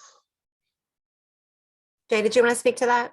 Sure. And I was here when we made the latest improvements, Keith, to that area. So we were dealing with a very small footprint. I'm sure if you think about it in your head, two walls are against the property line, right? So we could only expand south so far and west. And there is an existing air conditioning unit, but the additional components in the grill, there's 3 fryers, there's 2 pizza ovens, there's a lot of heat generated inside. So with these pack units, the compressor will sit outside, and what actually just sits inside of that building to save space too is just a through the wall unit, if you will, the split system. So there were some different designs, and they could have built a little bit bigger unit on the original design, but I think it would have took up too much space. So yes, this is kind of an afterthought, but I think it's the most effective way and cost-effective way to do it. Okay. All right. Well, thank you. I appreciate it. I don't have any additional questions. Okay. Sure. And Greg? Thank you. I have to say that Jay knows how to wear a cowboy hat. Thank you. I I got another one, Greg, if you need one. I got one from Lukenbach over the summer. We'll compare. Okay. I've got, I don't have any questions. This all makes sense to me. I reviewed it all. The underscore Jay's comment there, the mini splits are wonderful. They got a great flexibility with those things. I did have a question about how much the circuit was costing. That seems okay to me, more or less. Holly, thank you. Really, Chapman Services, I was wondering who did the HVAC work at Town Hall last year. Was that one of these vendors? No. It was not. Did that vendor bid on? They didn't bid on this then. Do you know why? I don't know why. I think this actually came along before we did the work at Town Hall, but maybe you can speak to that, Holly. I honestly don't know. Yeah, so it was Cellular Site Services that completed the work at Town Hall, and they did not bid on this project. I can't specifically answer why. That's okay. No other questions. Thank you. Thank you, Greg. Larry? Just one question and a comment. Holly, could you repeat the amount for the 220 volt line? Yes, so Wires Inc. Price is $2,200, and that's to install 2 new 25 amp circuits to the new AC units for the snack bar. Okay. If And it also installed two new breakers in the existing panel and run a new PVC conduit on the outside of the building and install 2 new disconnects for the AC units. Got it. Thank you. If Jay, if you're okay with this, I'm fine with it. Thank you. Sure. Thank you, Larry. Charlie? Yeah, in the budget, I mean, we have the money. This, you know, this is why we have Jay and Holly looking after this stuff. I have no further questions. Thank you, sir. Val? Yeah, I have no further questions. It's well explained. Okey doke. Next, we have Water Park Beverage Vendor. Holly, you want to? Yes, thank you, Mayor. So the Chesapeake Beach Water Park utilizes beverage services for our park guests. We've utilized Pepsi as our vendor for the last several seasons and have been very happy with their service. The cost for beverage services comes from the water park cost of goods line item. And Mayor, I do have Carla Richard here. She is mainly here. She wanted to make sure, or I wanted to make sure Town Council saw Carla. She is taking the lead both at the water park and our recreational divisions. So she can answer any specific questions related to the Pepsi and Coca-Cola comparison and our setup at the water park. Okay, that sounds good. Thank you. And if there's any questions, I'll begin with Valerie. First of all, Carla, I just want to say welcome and good luck. Anything you need from us, don't hesitate to ask, okay? The water park is a 25-year-old used car that needs a lot of love and attention at times. I've been through this before. This proposal for Pepsi looks absolutely fine. It's coming out of the cost of goods, so straight up, no questions. Thank you. And Charlie? You're on mute, Charlie. No, I have no additional questions either. Thank you, sir. Larry? Welcome, Carla. Thank you. And just a question on the $16,500 for the budget. Is that, I presume, is included in our budget for the next year? Yes. Okay, thank you. And then just a question. It seems, just looking at the details, that the proposal for Coke appears to be less expensive other than the sign-on bonus. Is that what swings the decision? Yes, that's correct. Okay, no further questions. Thank you. Thank you, Larry. And Greg? Yeah, hi Carla, thanks for your work. I don't think I have any questions about the proposal. This is taking Coke Pepsi debate to a whole new level. I'm definitely in with your recommendation with the Pepsi, and I get the familiarity with the vendors and things like that. You know, when costs are modestly close, you know, it's not about money necessarily at that time. It's certainly about service is a big part. So I'm in support. Thank you. Thank you, Greg. Keith? Thank you, Mayor. Hi, Carla. I do have a couple questions. I think you guys have taken care of this already. I just want to verify. In terms of the beverage choices and the cup usage, you guys use paper cups, wax paper cups, or what do y'all use? We are using, we have refillable cups that are used quite often. We sell a refill cup. I think that's very popular at the park. Carla, did you want to provide any other specifics on the cup itself, the disposable? The disposable, I believe we get them from Pepsi, but I would like to do my homework on that to be 100% accurate. I don't think we get those from Cisco. I think we get them from Pepsi. So I think they're the wax paper. Yeah. That's what I was just wanted to recommend, just to help cut down on the use of plastic and that kind of thing. Also, in terms of beverage choices, I presume the water is one of the choices that you have, or you have some low calorie or no calorie options when in the beverage selections. Yes. Yeah. All right. Great. Thank you very much. Yeah. Peggy? Hi, welcome, Carla. And I have no other questions.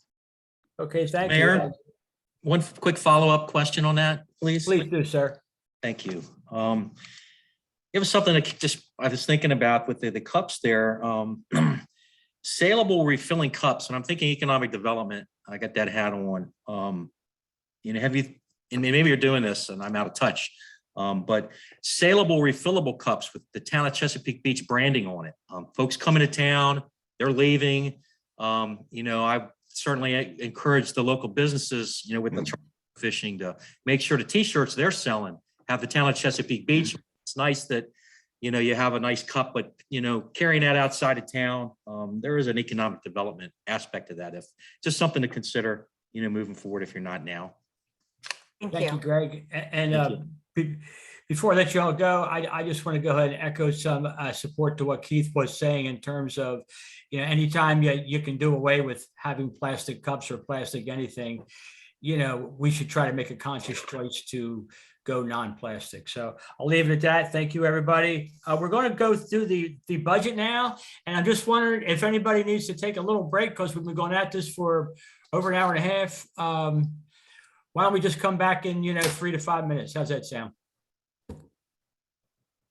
That sound okay? You guys just want to plow on? I'll motion that break. Yeah, I'll take a break. All right. Holly, I'm gonna actually re-enter Zoom, just FYI, so I'll probably need to let in again. Thanks. Okay, Sorry about that. thanks.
righty.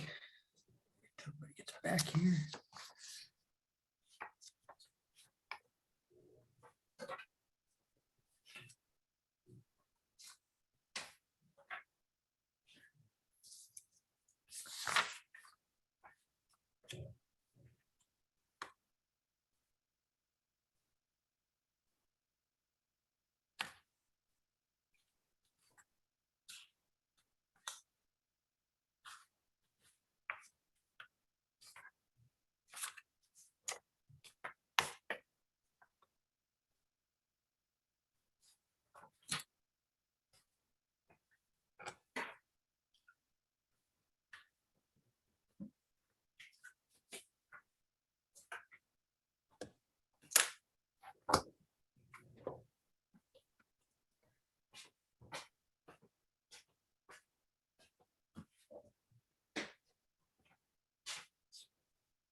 Holly, you can let me know when everybody's back.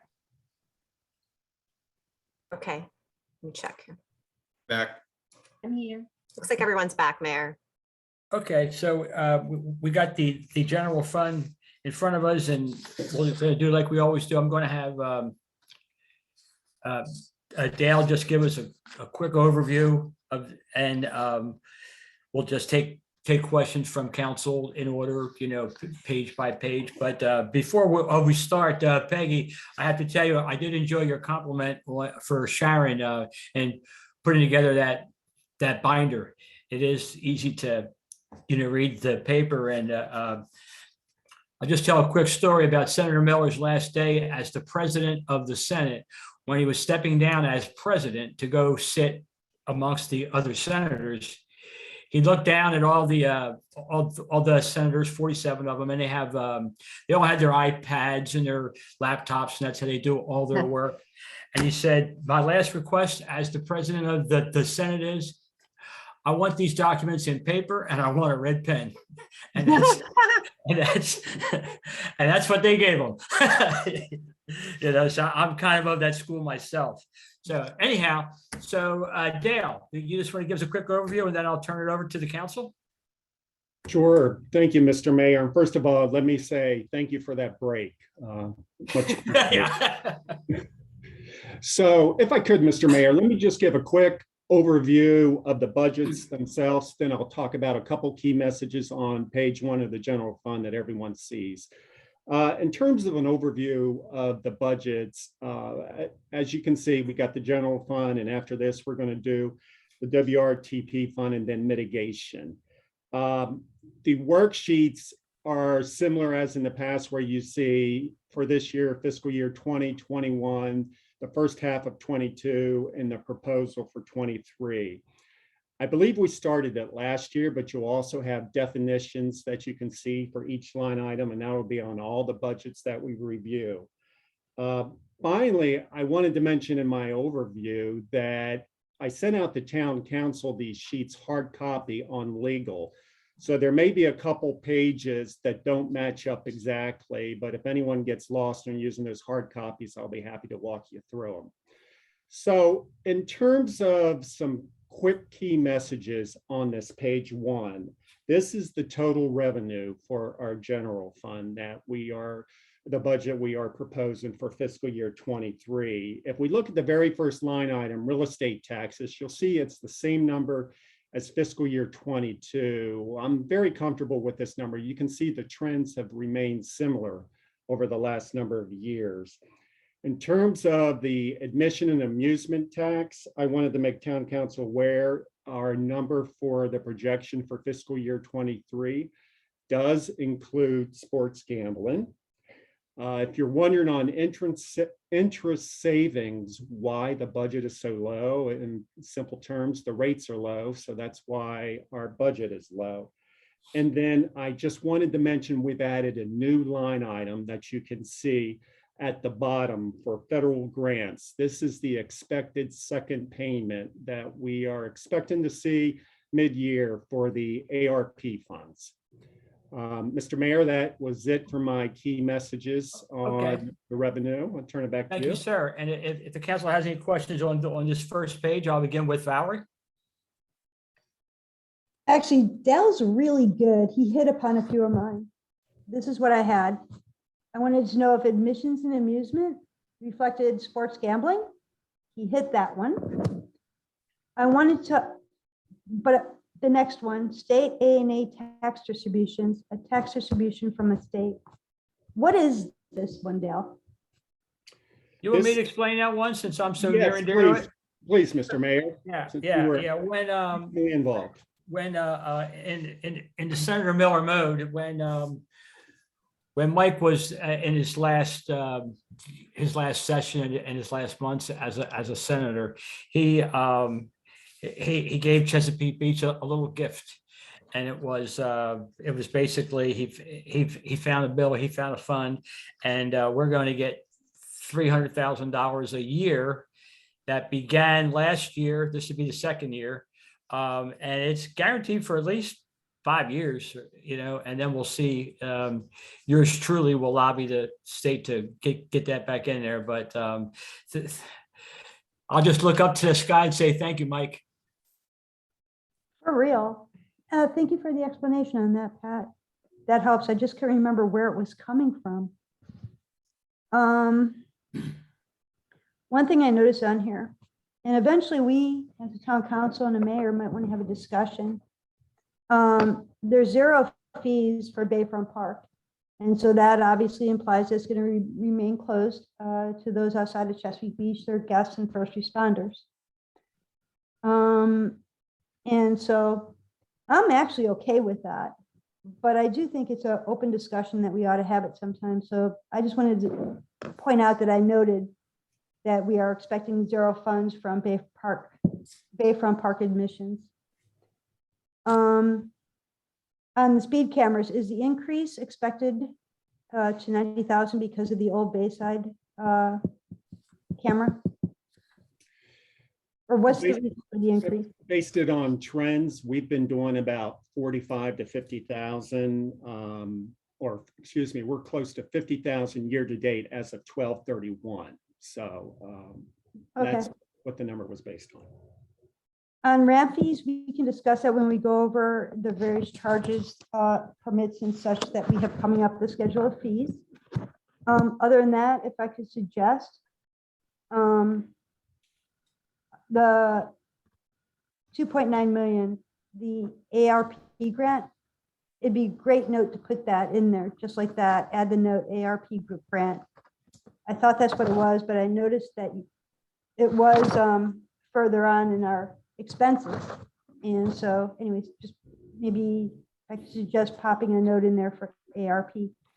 And then it's never on the budget, but for now, using whatever you want, whether it be January 1st or the fiscal year, what is our unallocated reserves not in this budget, meaning how much do we have in the savings account? Unallocated, not in this budget. In general fund savings, we have 3.9 million. 3.9 million. Correct. And then, although some people hate the term, I still use it. How much do we have in the rainy day fund? 2.5 million. And based on everything that we've discussed over the past many years, that's a fair amount, right? So we're not Correct. suggesting adding to it or decreasing from it, correct? Correct. That's a good solid amount, and takes care of quite a few months of our general fund expenses, if anything should happen. So to sum up on this page, the amount of money that has not been allocated that we can consider in savings is 3.9 million. Well, just I have one ad. We're going to talk in a couple of minutes about a reserve fund that we started last year for $100,000. So that has been earmarked from that 3.9 million. But if I could, I'll talk about that in a little more detail when we get to that line item. That sounds great. And those were all my questions on this page. Thanks a lot. Thank you, Valerie. Charlie? Things. Valerie raised the question on the emissions amusement tax, and I had the same question, but I'm curious how you came up with a number. Did you get it from the state or? Well, I'll answer that again. It was Mike Miller's number. I'm not talking about the 300,000, Pat. I'm talking about the differential. Oh, of the I'm sports sorry. gambling. It's, Sorry, I was not clear in my question for sure. yeah, Councilman Fink, it's not a, obviously it's not a clear science, actual science to it. Basically looked at the trend for the last couple of months, looked at the trend, excuse me, the last couple of quarters, looked at the trends for the last couple of years. The last couple of quarters, we've received more than $500,000 each quarter. So trying to understand how sports gambling is going to tie into that. If you do the math, you would see that number is probably about 70 to 75% of what we're currently getting for the last couple of quarters. Okay.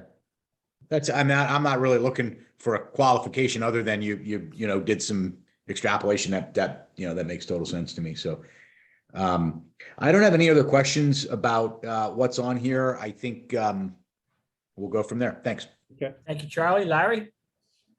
Well, as usual, I defer to Valerie on comments on line items and budgets and things, but just a couple things. The line item on miscellaneous grants that we talked about already, $335,000, that seems to be significantly more than what we've had the last couple of years. And I wonder how we are basing our optimism on that. There are 4 grants that we're expecting to receive, and I will mention them. And Holly, if you want to add anything, please do. 150,000 for SAFE, 75K for coastal, 100K for tot lot, 10K from DNR, and that's how we come up with 335. Okay. Thank you. And just to note is, again, Ms. Bodine did on the Bayfront Park, 0 budgeted for the coming year. So that's all I've got. Thank you. Thank you, Larry. Greg? Yeah, thank you. This is my 5th budget, and I'd like to tip my imaginary cowboy hat to our former colleague, Derek Favre. And he was always great about pointing out how successful we've been with getting our budgets through, non-adversarial. It's been pretty easy.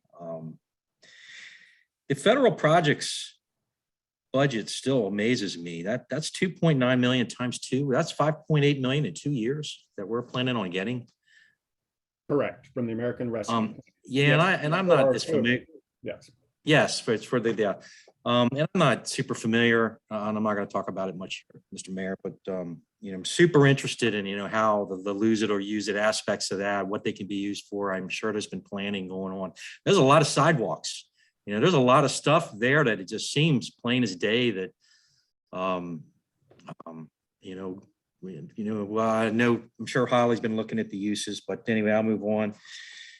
It looks like I want to thank Senator Miller as well for his contribution to this.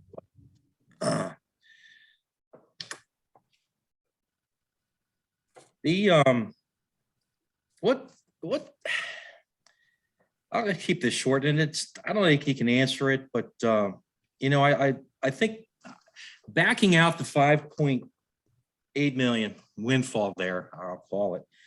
You know, I'm wondering what our percentage of gaming tax revenue is to our overall general fund budget. You know, I've mentioned, you know, just a comment before, you know, are we over reliant on gaming revenues just for our basic functions? You know, we want to be cautious of that. You know, those are very important businesses in town. But, you know, we, anyway, you know, I think that's probably all that I've got. You know, Dale, put you on the spot here then. All things considered by you today, are we overly dependent on the gaming tax revenue? I don't think so. And I say that because if you take, Councilman, you know, the taxes and what we receive, obviously, those are a large percentage. When you're looking at whether it's real estate taxes or income taxes, that's a big part or a big chunk of our revenue. So I don't think we're over dependent on it. Is it helpful? Absolutely, but we're not over dependent. Yeah, it looks like it. Yeah, thank you. It looks like that the admission and amusement tax is, well, for the projection, is certainly more than half of our projected real estate taxes that we're going to be pulling. It's just something for us all to think about moving forward. I don't think I have any other questions. Thank you. Thank you, Greg. And I apologize. Yeah, we were getting a little, the highway user revenue, looks like we're a little optimistic on that, huh? That is based on an estimate we got from MDOT. That's the number they gave us for fiscal year 23. Yep. Yeah, the previous 3 years, well, including this year, looks maybe that same, you know, number was something we got from them that we budgeted, but I just wanted to point out we're falling short on that consistently. You know, that's all. Thank you. Yep.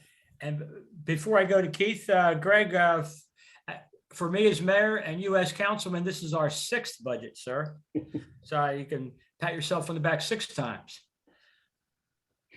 And Mayor, did you want us to provide some clarification on the highway user revenue that we're not losing any of those funds? Dale, you might want to provide. Right. Yeah, absolutely. That's Be fine. happy.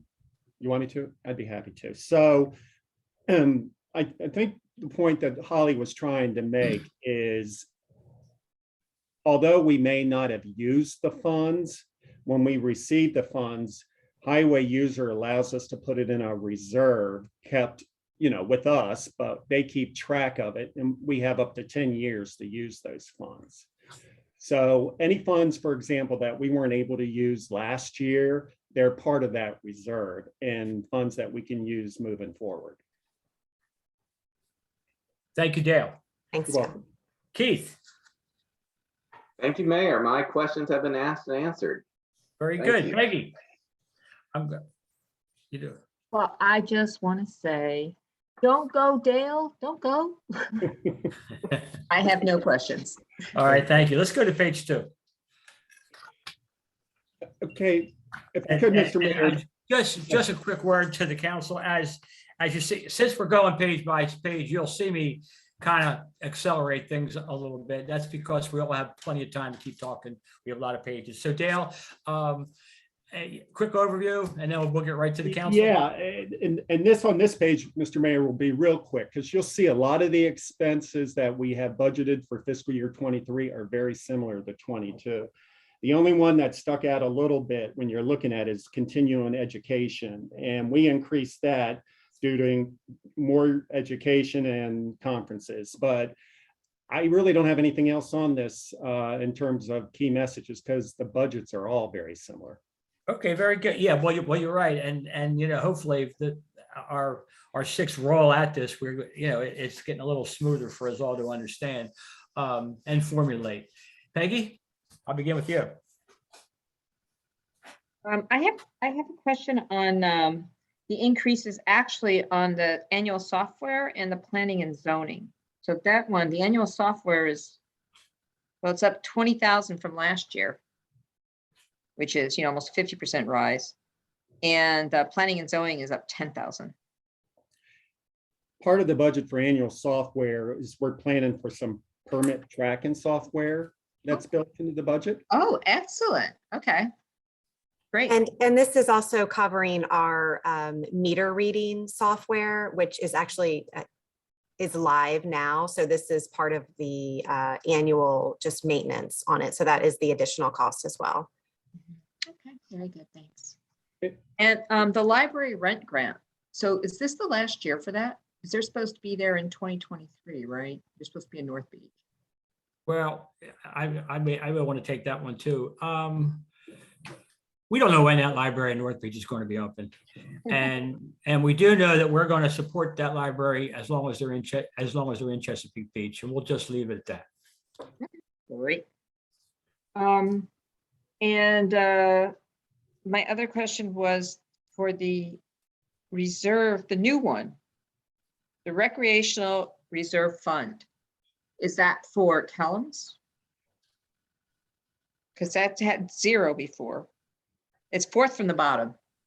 There we go. Well, down there at the bottom. I'm trying to see. where- Yes, that is for Kellums Field. Okay, thanks. Yeah. That's it. And All right. I'm sorry, you had asked a question, Councilwoman Hartman, on the planning and zoning increase, and I don't think we answered that. That increase is related to some of those costs are offset by a grant. That is the grant for sea level rise. So we have some additional work that our planning and zoning administrator will be doing, and then it'll be refunded by our grant. Good, thank you so much. Thank you, Holly and Peggy. Keith? So those were pretty much my questions. I do just want a little additional clarification. So the software went up. There's accounting software that went up by 20,000, and then there's software technical support that went up 15,000. Is that all within the explanation already given for those 2 line items? Are you referring to IT support? Yeah. Yes. Yeah, so software technical support and server setup maintenance went up, Right. is projected to go up 15,000. That's right. So we have had to increase substantially our firewall and security maintenance at Town Hall. So the IT support is actually for our IT services that would be related to the general fund. So anything related to Town Hall or general fund IT services, protecting our network, that is covered in IT support. So it is different than the annual software is for our accounting software, our meter reading software, as well as our permitting and code enforcement software is in there as well. Okay, thank you. Appreciate it. No more questions. Thank you, Keith. Back to Greg. Yeah, I think my only question is, excuse me, the continuing education from 2021, it looks like the actual was about 17,000. The year before that was a whopping 2,600, due to COVID, I'm sure. And we're fast forwarding to budgeting for 40,000. I know that the MML and these other things are moving forward now this year. We're anticipating that. What else would be training, conferences, certifications, and courses? I'm not saying to lower the 40,000. I think what I'm getting at is in 2021, what was, Holly, if you could maybe on the side, I'm interested in what's that number, that 17,289 from 2021 for continuing education, just kind of roughly what was in that number. Sure. And I don't think I have any other questions. Thank you. All right, thanks. Larry? I guess the only question I have that hasn't been asked already is I will assume that we, on first line item salaries office, that we have incorporated in there some appropriate salary adjustments for staff. Yes. Correct. Okay, that's all I've got on this one. Thank you. Okay, Charlie?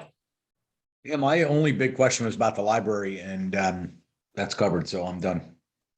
Thank you. Valerie? Yeah, just, well, first, a follow-up on the first page. And I didn't catch it quick enough. So if it's unallocated, not in this budget of 3.9 million, Dal, has this been stable that 3.9 million, kind of like unallocated, has been going up or down, or what's the trend line? I would say overall stable. There has been times where we've needed to float some funds, but then it's been repaid, so it's been stable. Okay, so basically we're living within our means, if you will. And Correct, well, that's what it means to me. correct. We often, most every year, have an executive session where we go in to discuss the salaries. Will we be doing that this year? If I'll answer that, if you look at the agenda, you'll see we're going into closed session. Okay, and that's what that's about. Okay, thank you. All right, I also had a question about the huge increase in training conferences, but I guess that's been answered. So I'll go down to the newsletter, annual newsletter printing. When's the next newsletter coming out? We are in the process of releasing a newsletter, definitely in the spring, before the summer season, to cover all of our summer activities. Are we going to be doing as many as we have in previous years, as many editions as we have previously? Yes.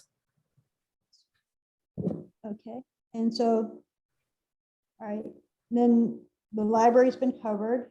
Grants for local organizations. I just don't believe in giving taxpayer money to nonprofits. I say this every year. And I think we've added 2 more this year, even though the cost is the same, because we took out End Hunger, because I pay for that one. And so just know that every request from every organization that the town would get is worthy. All these organizations are worthy. Who are we to decide which one is more worthy than another? So I disagree with explicitly giving taxpayer funds to nonprofit entities, because all entities are worthy. I could give you 25 right now to add to this list. And so I think it's fundamentally wrong. And then the other question I had was on the reserve for recreational expenses, and it seems like that was asked and answered. So no other questions. Thank you. I believe that's it for this page, right? Yep. So Dale, you want to go over page 3 real quick? Absolutely. So on page 3, a couple things I want to point out. We have mentioned the Recreation Reserve Fund for $100,000. We built it in the 22 budget, and we built it in the and we're proposing it in the 23. Someone touched on it earlier, but we did add a new line item for the ARP grant to offset the revenue. When you look at the deputy cost, we put in about a 5% increase. We just got some information from the county, I think yesterday, that really supports the number we have in the budget. But when you look at some of the line items, you'll see like gas and toll, as well as a few others, are going up. And obviously that's due to the cost. Then the last thing I wanted to mention is there was a recent request from town council to add a line item for climate change action reserve fund. And Mr. Mayor, when it's the appropriate time, I'll be happy to discuss how I would propose that would be done. If Well, yes, well, I figured you were going to wait till the appropriate time to do that. Okay. Well. Okay, so Valerie. Oh, yeah. So yeah, just reflect in the definitions on the first page, the ARP grant. And I think that takes care of that. I had the question on the deputies also, but that was just explained by Dale. And then what items entail the Bayfront Park and town beautification? Are there examples, or what does that $60,500 actually go to for Bayfront Park and town beautification? That's our Lady, Bayfront you Park wanna touch on staff. some of that? Yeah. I'm sorry, Dale. You want Sorry, to Dale. Go ahead. touch on some of that? I think he's saying, do you want this, Holly? Oh, sorry. Okay. Or- That's our Bayfront Park staff that are covering the staff, as well as cleanup around town. So trash collection is mostly specifically around Bayfront Park, especially in the off season. So we pay someone to clean up garbage around town and in Bayfront Park. Is that what part of this is for? Yes. Who's that person? We have Public Works handle some of that, as well as we also utilize our contractor when they're on site. They have an hourly rate for cleanup. Okay, so we pay our landscaper an hourly rate. And is this like above and beyond Public Works staff normal duties? Like, do we actually take some of their salary and pay them out of the 60,500? No, we're not. No, so that would come out of the Public Works salary line item. This would be only funds where we have to pay in addition to that. So just additional coverage.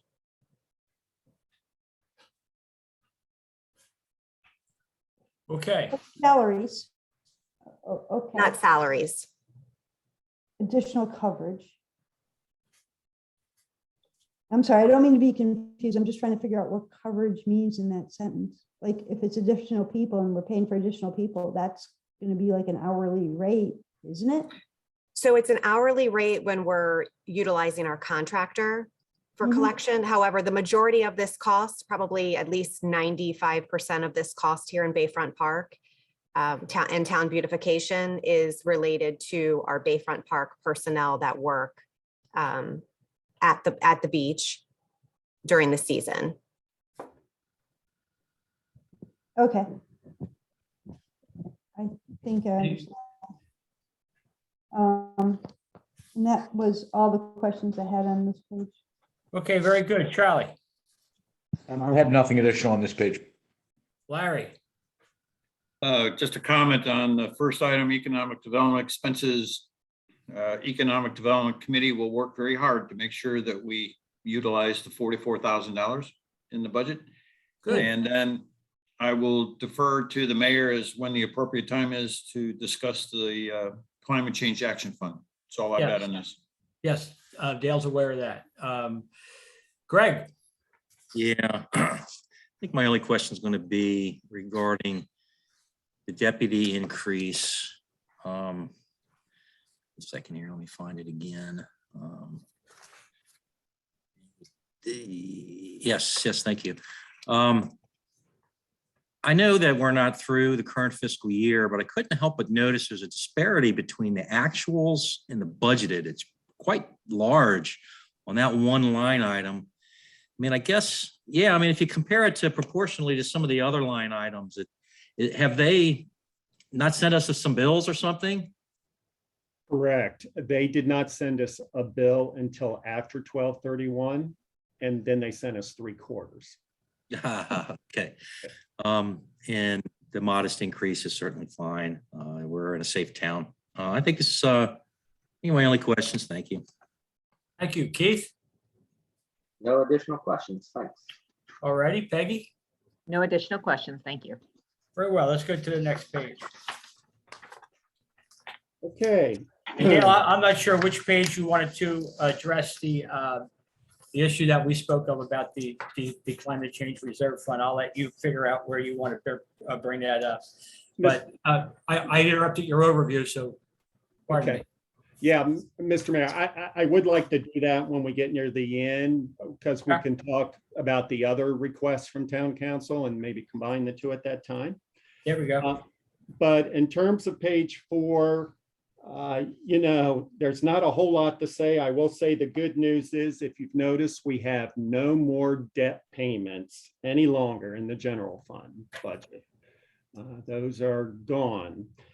And then the only other thing I wanted to touch on is recreation operations does include we have to pay upfront for a grant that we're going to receive. So we have to pay upfront about 100K. But Mr. Mayor, that's all I had for messages on this page. All right, very good. So we'll begin with Peggy. If there's any questions on this page. Yep, I have one question. Yep, I'm on mute. I have one question under other charges. 5 from the bottom is probably J.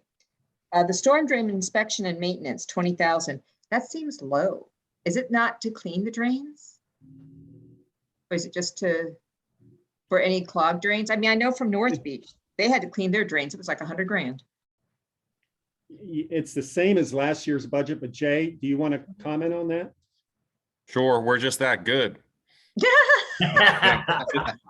And all kidding aside, North Beach, as you know, has a storm drain pump and a lot of different situations. So this is actually for inspections. We own our own jetter trailer and we're able to do a lot on our own public works. So this is more for, most of the money, I'll be honest, is for a robotic camera that can travel down the storm drain, a little ROV and camera situations. And then we can, so this is really just diagnosing situations, and then going back later, we'll have to budget to fix them. Okay, very good. Thank you. Sure. Did you have another one, Peggy? No, that's it. Thank you. Okay, very good. Keith? Yeah, thank you, Mayor. So just looking at where the big differences are, holiday lights, $20,000 increase.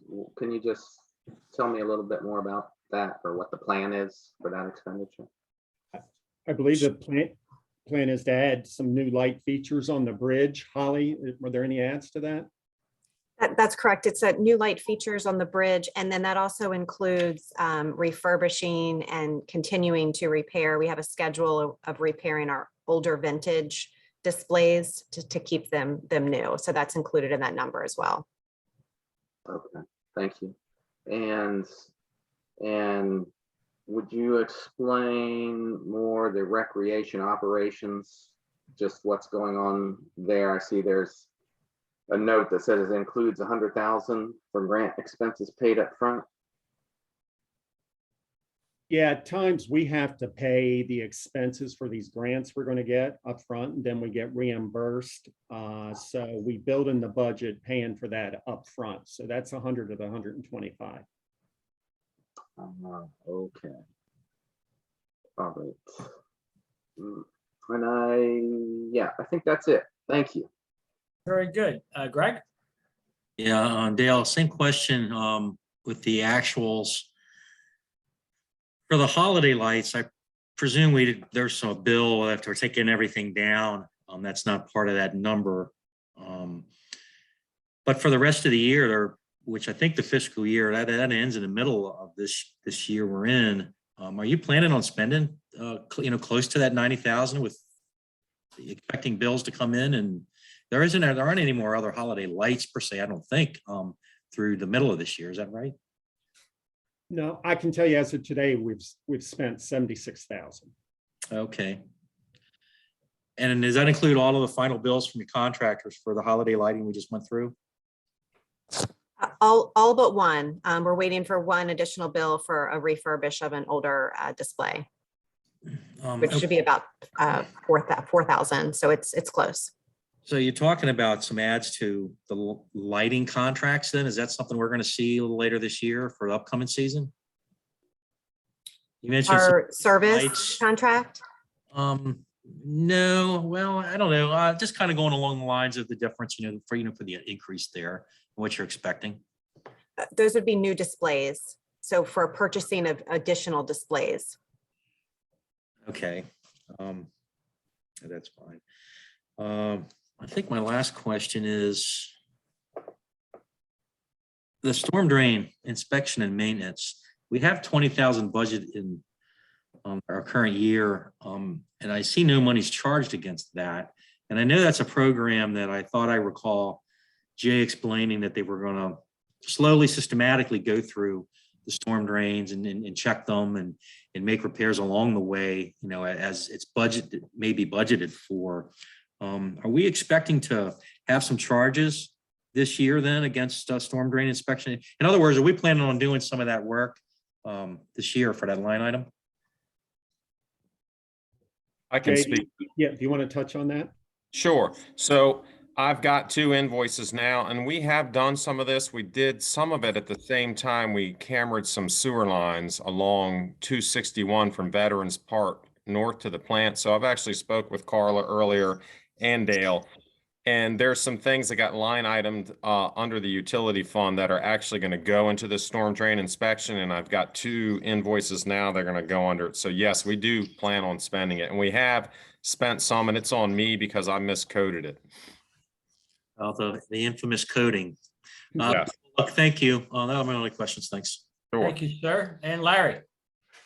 A couple of questions under the item on recycle bins under contracted services. It looks like year to date, we've only spent $15 and we have a budget of 10 and we're proposing a budget of 12,000. We have purchased bins. We just have not been billed for them yet. So we will have spent all of the 10,000, and then we would definitely expect to need another 2,000. The cost is increasing, and we continue to have a high demand for recycle bins. I'm sure we do, and that's a good thing. Similar question under recreation operations under PW, only spent 46,000 year to date of a budget of 175. Do we really expect to come anywhere near that budget in the rest of the 6 months? We will not come near that 175. We do have some additional work out there to include improving the gate structure to have more of an automated and more controlled entry and exit to the field. But no, I do not expect us to get to the 175. That's why we decreased the budget to 125 for 23. Yes. Okay, Correct. and just the last comment, I'll express my thanks to Councilmember Bodine for us having no more debt in the budgets here. Thank you. You're welcome. Charlie? Yeah, I certainly echo that. A couple questions, comments. One quick comment. We spend a lot of time complimenting the public works folks, and I know we're all working on a lot of things tonight, so I'm not going to go on a whole dialogue here. But I've been working on a couple of things with Jay over the last year. We were looking at some drainage around Kellum's Field. We've looked at some issues from these past flood events.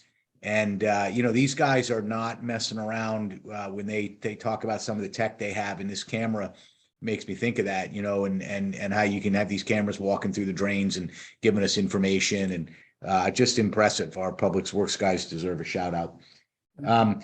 The recreation operations, I think now that's been clarified for me, but I was going to ask about this as it relates to the notion that we are considering whether or not we're going to open Bayfront Park and the water park, I guess, on a broader scale this year. These budget numbers are not related to that. So there's nothing in this budget that forces us to decide one way or the other based on this budget. Is that correct, Holly or Dale? That's correct. Right. Yeah. It was a poorly phrased question, but I think you get my drift.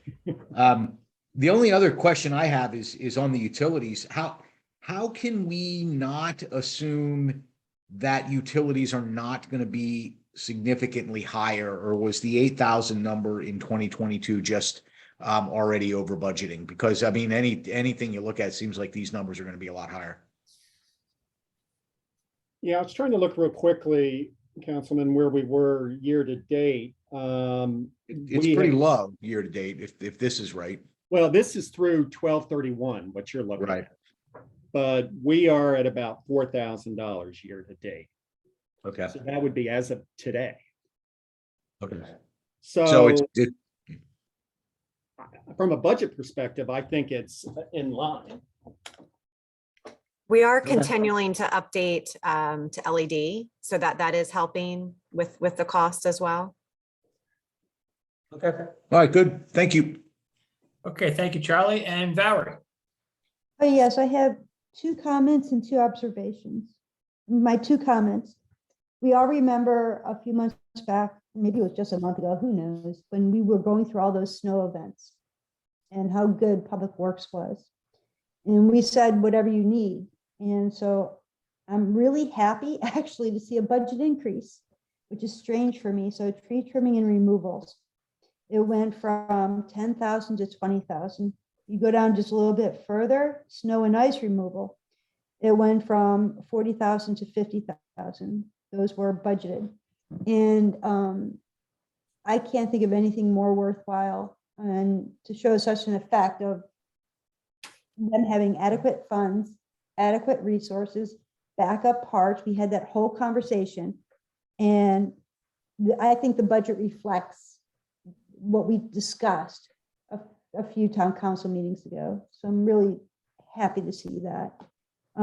Is that like an accurate observation that these might have been increased a little bit based on just the most recent snow event and wanting, you know, what you guys need is what I would expect. Sure. Yeah, go ahead, Jay. I was going to say, Valerie, I appreciate you pointing that out. And, you know, let's face it, everything out there lately has gone up. We could raise everything, at least I could across the board 20% and would be justifiable. But I really did work on trying to not overdo these things. And we may have to look at it again in a year's time. I didn't just want to, you know, 30% across the board do everything. So I think these are realistic numbers. Just, you know, the amount of snow work we do with the HOAs, we got 2.7 miles of state highway sidewalk we do every snow event. So I wanted to keep the pencil sharp, not just, you know, it seems like if you add something to a budget, you just seem to spend it. So I really minimally increased what we could.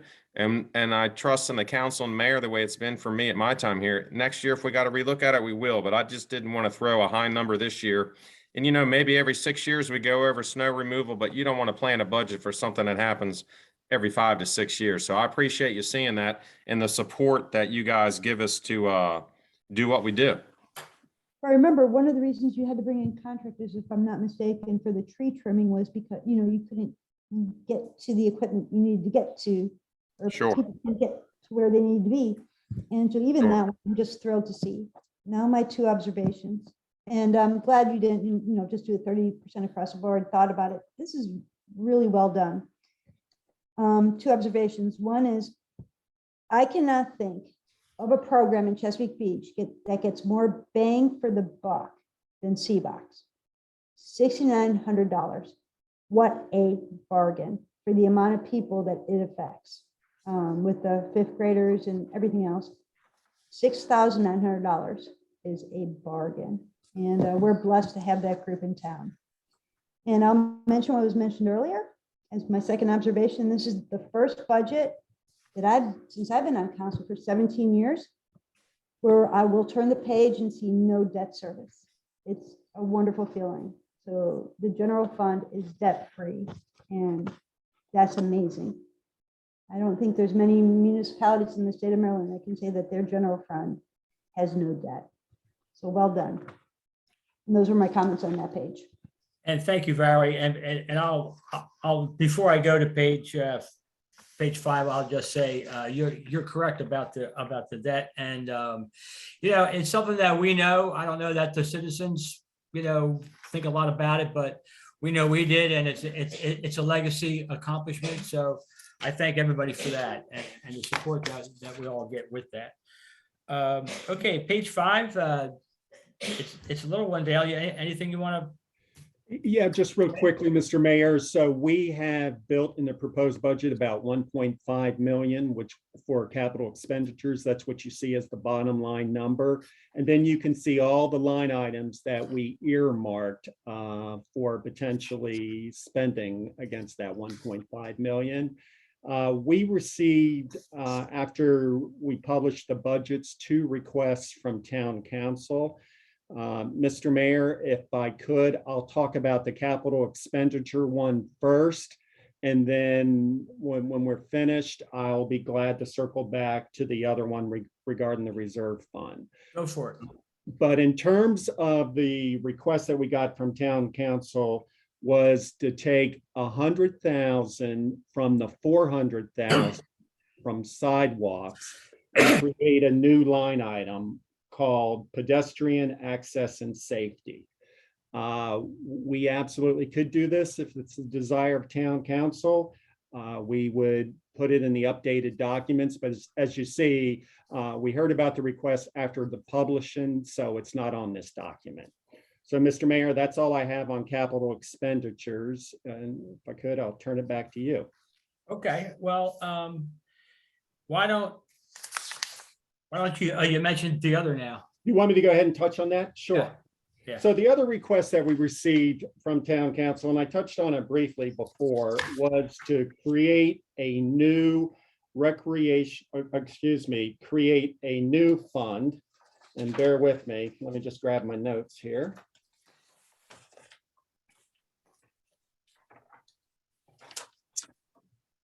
Okay.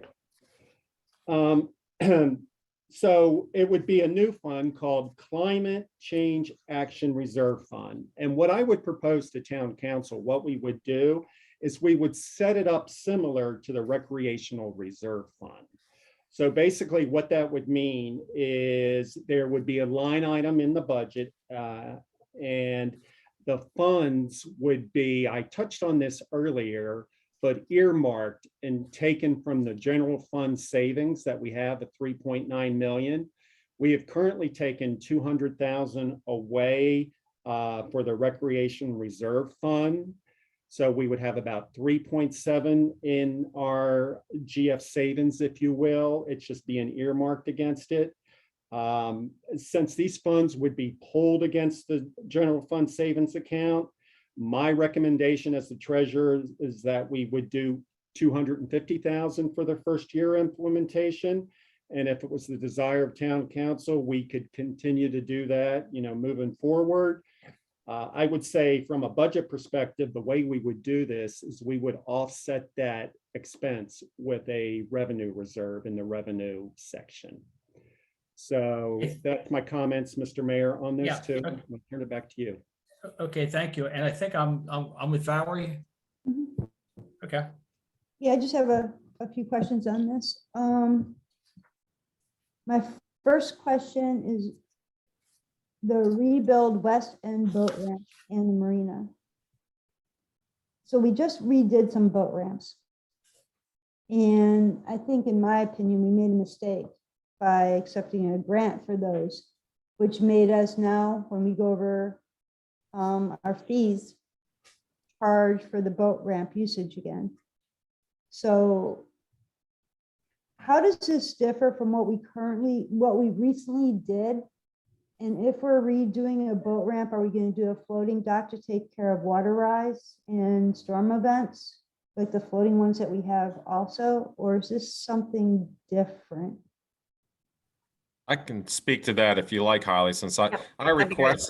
requested that in there, and basically it's for the east end ramps, and it's not redoing the ramps. It's actually redoing just the wooden decking on those 4 finger piers because they're kind of dry rotted and old. We can't use composite there due to the slippery nature. So it's just enough money to buy marine grade 2x8s to redo the 3 finger pier decking, if you will. Does So that you're make not sense? you're not doing anything with the ramps themselves?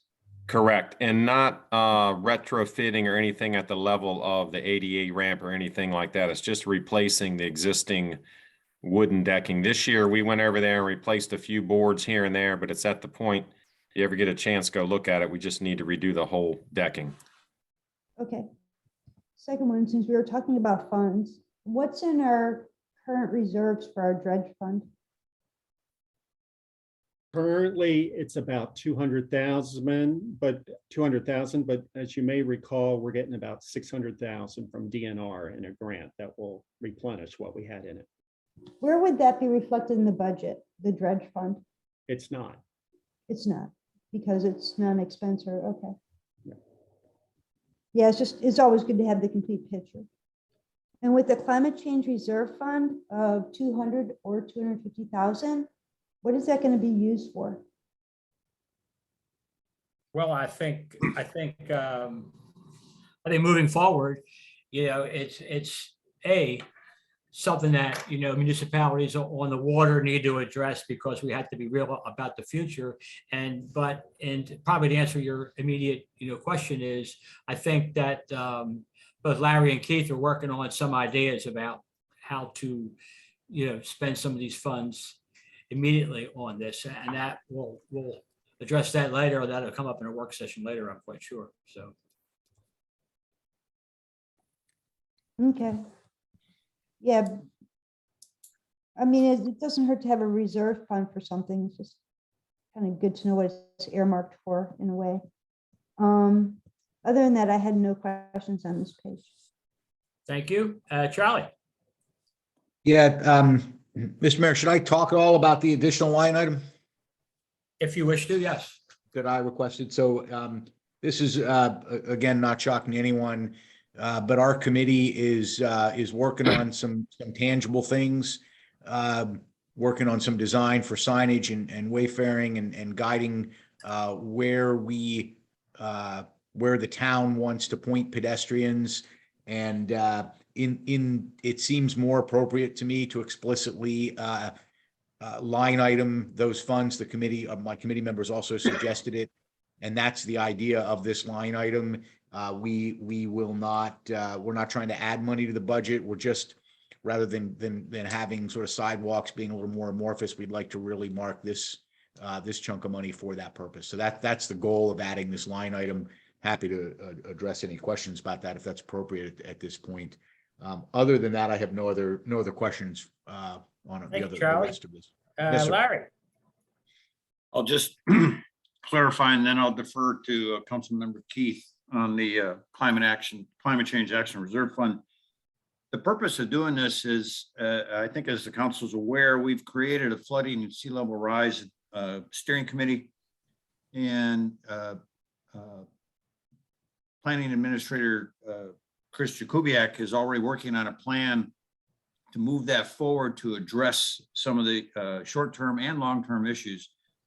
When we look at the FY23 budget, which we realize goes all the way through June 30th of 2023, 16 months from now, we recommended put a line item in there. So as that plan moves forward, we can begin to implement improvements that come out of that plan. So that's that item. The only other question I had was on the item in here that's fix old roof and replace furnace. Is that at Public Works, or where is that? Correct. That is the Public Works garage. Okay. And in addition to that, we will be building a new building for Public Works, correct? I'll be honest, I'm looking at that now, and I've gotten some recent prices and things in, and I might, regardless, we have to fix the roof, which the prices are 40 to 45,000 now of the existing building, and I might make an addition to that building. I'm laying out a few ideas now, because with the way the world's going and the prices of the new building, I think we might be adding to the old building. I'm kind of in the middle of that decision now. Okay. Thank you, Jay. That's all I have. Sure. All right. I forgot where we were in the order. I was doing three things at once. I think Councilman Morris is next. Okay. Go, Morris, go. Real quick, going back in time here, 2022, the rebuild at the boat ramps. I remember, that included some ADA upgrades at that moment in time, Jay, was that right? Correct. But just for clarification, that was on the west end ramps. That was a total rebuild, if you will, adding the ADA ramp. And what this is proposing is replace the decking on the east end ramp. Okay. Understood the current budget intention there. I just remember, talking about the ADA upgrades, and I was trying to fit them in, the timeline there, and I did. Thank you. My only other question was your ideas with the stadium light line item there. What is that, just to upgrade LEDs on those, or what? Correct. Okay. No other questions. Thank you. Okay, thank you. And I think I got it right now, Greg. Thanks. Councilman Keith? Thank you, Mayor. So, yeah, I appreciate that. One question, just to follow up on the stadium lights. So it's great to hear replacing those with LEDs. One thing I'd just like to throw in at this point in time, as we start thinking about Kellums Field and upgrades there, there's probably opportunities for solar panels of some shape or form. I should also mention, I think I'd sent Holly, this has probably been 2 or 3 or 4 years ago now. It's hard to remember. But some photographs of some light posts that were used by some USDA facilities in Beltsville. And these were kind of interesting because they had many windmills on top, and they also had solar panels built into the light poles themselves. And then a battery system down in the base where they would store the charge that was accumulated by those two methods. And then that could be used to light those up in the evening. But I think, just thinking about some of those options when considering lighting would be a great thing to do as you go forward with that. And then again, as I was saying, just solar panels as in some way to help with some of the town's power, that there's a lot of space in Kellum's Field, and putting it around the edges of the field or that kind of thing is something to consider going forward. Pocket parks. So 150,000 this year, is that for a specific one or multiple ones, or what is that? I can speak to that. So that is actually that's the grant request that we have in with the state for the open access to the northern point of Kellum's, and then the 2 additional pocket parks, one at the end of 29th and then one along B Street on the parcel that the town recently purchased. Okay, so on the 5-year capital improvement project list, the B Street overlook has $10,000 listed for FY 2025. How is that different than what this is, or yeah?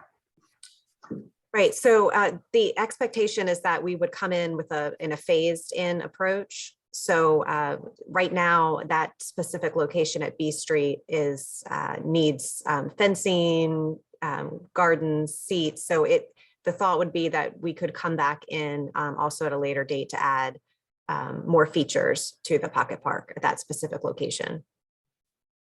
Okay.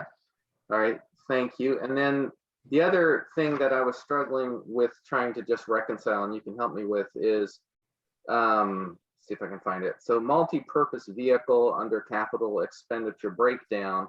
And again, there's that one item. I think there's another one in here. Yeah, the multi-purpose vehicle.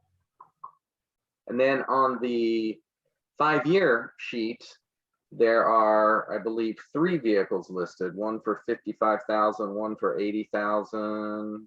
No, I'm sorry. One in FY 24 for 25,000. And then there was a third, the replace truck number 2 dual wheel. And that one, it looks like, is for FY 26. So that makes sense on that piece. I don't think I have a question there. I think I answered it myself. So You did a good job at it too, Keith. there, you're welcome. You're welcome.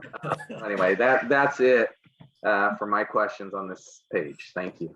Thank you, Keith. And lastly, Peggy. I just have a general question. What is the difference between a multi-purpose vehicle and a truck? I can speak to that if you like, Holly. Yes. Okay, so, and Keith, it's going to go back to what you actually caught there. So we have a backhoe that was here when I started. It's 21 years old, and it was in my 5-year plan, like you looked at, that $80,000 or also multi-purpose vehicle, but basically it's a backhoe. I got with Holly and Dale and Carla earlier this year, and I needed to move that up to this year's budget because that thing is done this year. Last couple of years, we moved it where it doesn't leave our yard and we load salt with it, but it's at a loss. We just spent $2,100 on a manifold that I spent way too long working on and put back in, and it's just at the point where we need to replace it. So I thought it would make it another year, and that's what that 80,000 was for, but I kind of swapped that 5-year plan so we can have it in the current budget and have it for next year. And the rest of them, of those, are basically what I do is look out when we have a truck that's 10 years old, I'm pretty much going to replace it. And a lot of that's due to snowplow removal because they might have not 100,000 miles on the motor, but they're going to be rusting up no matter what you do. So I pretty much try to roll through our vehicle inventory every 10 years. Good, thank you. Sure. No, Any no pick- further questions. Okay, thank you, Peggy. Next, request to go into closed session. I need a motion to close the work session under statutory authority of Maryland Annotated Code pursuant to General Provisions Article 3-305B subsection 1 to discuss the appointment, employment, assignment, promotion, discipline, demotion, compensation, removal, resignation, and performance of employees, officials for whom this public body has their jurisdiction, any other personnel related matters, or one or more specific individuals. Is there a motion to approve? Move to approve. Move. Is there a second? Second. Second. All in favor? Aye. Aye. And the ayes have it. Off we go. Whatever Howie tells us to do next, we do. Take care, everyone. We got a chat room going Okay. on, I guess. Classroom, whatever. Get something to join in.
We're back.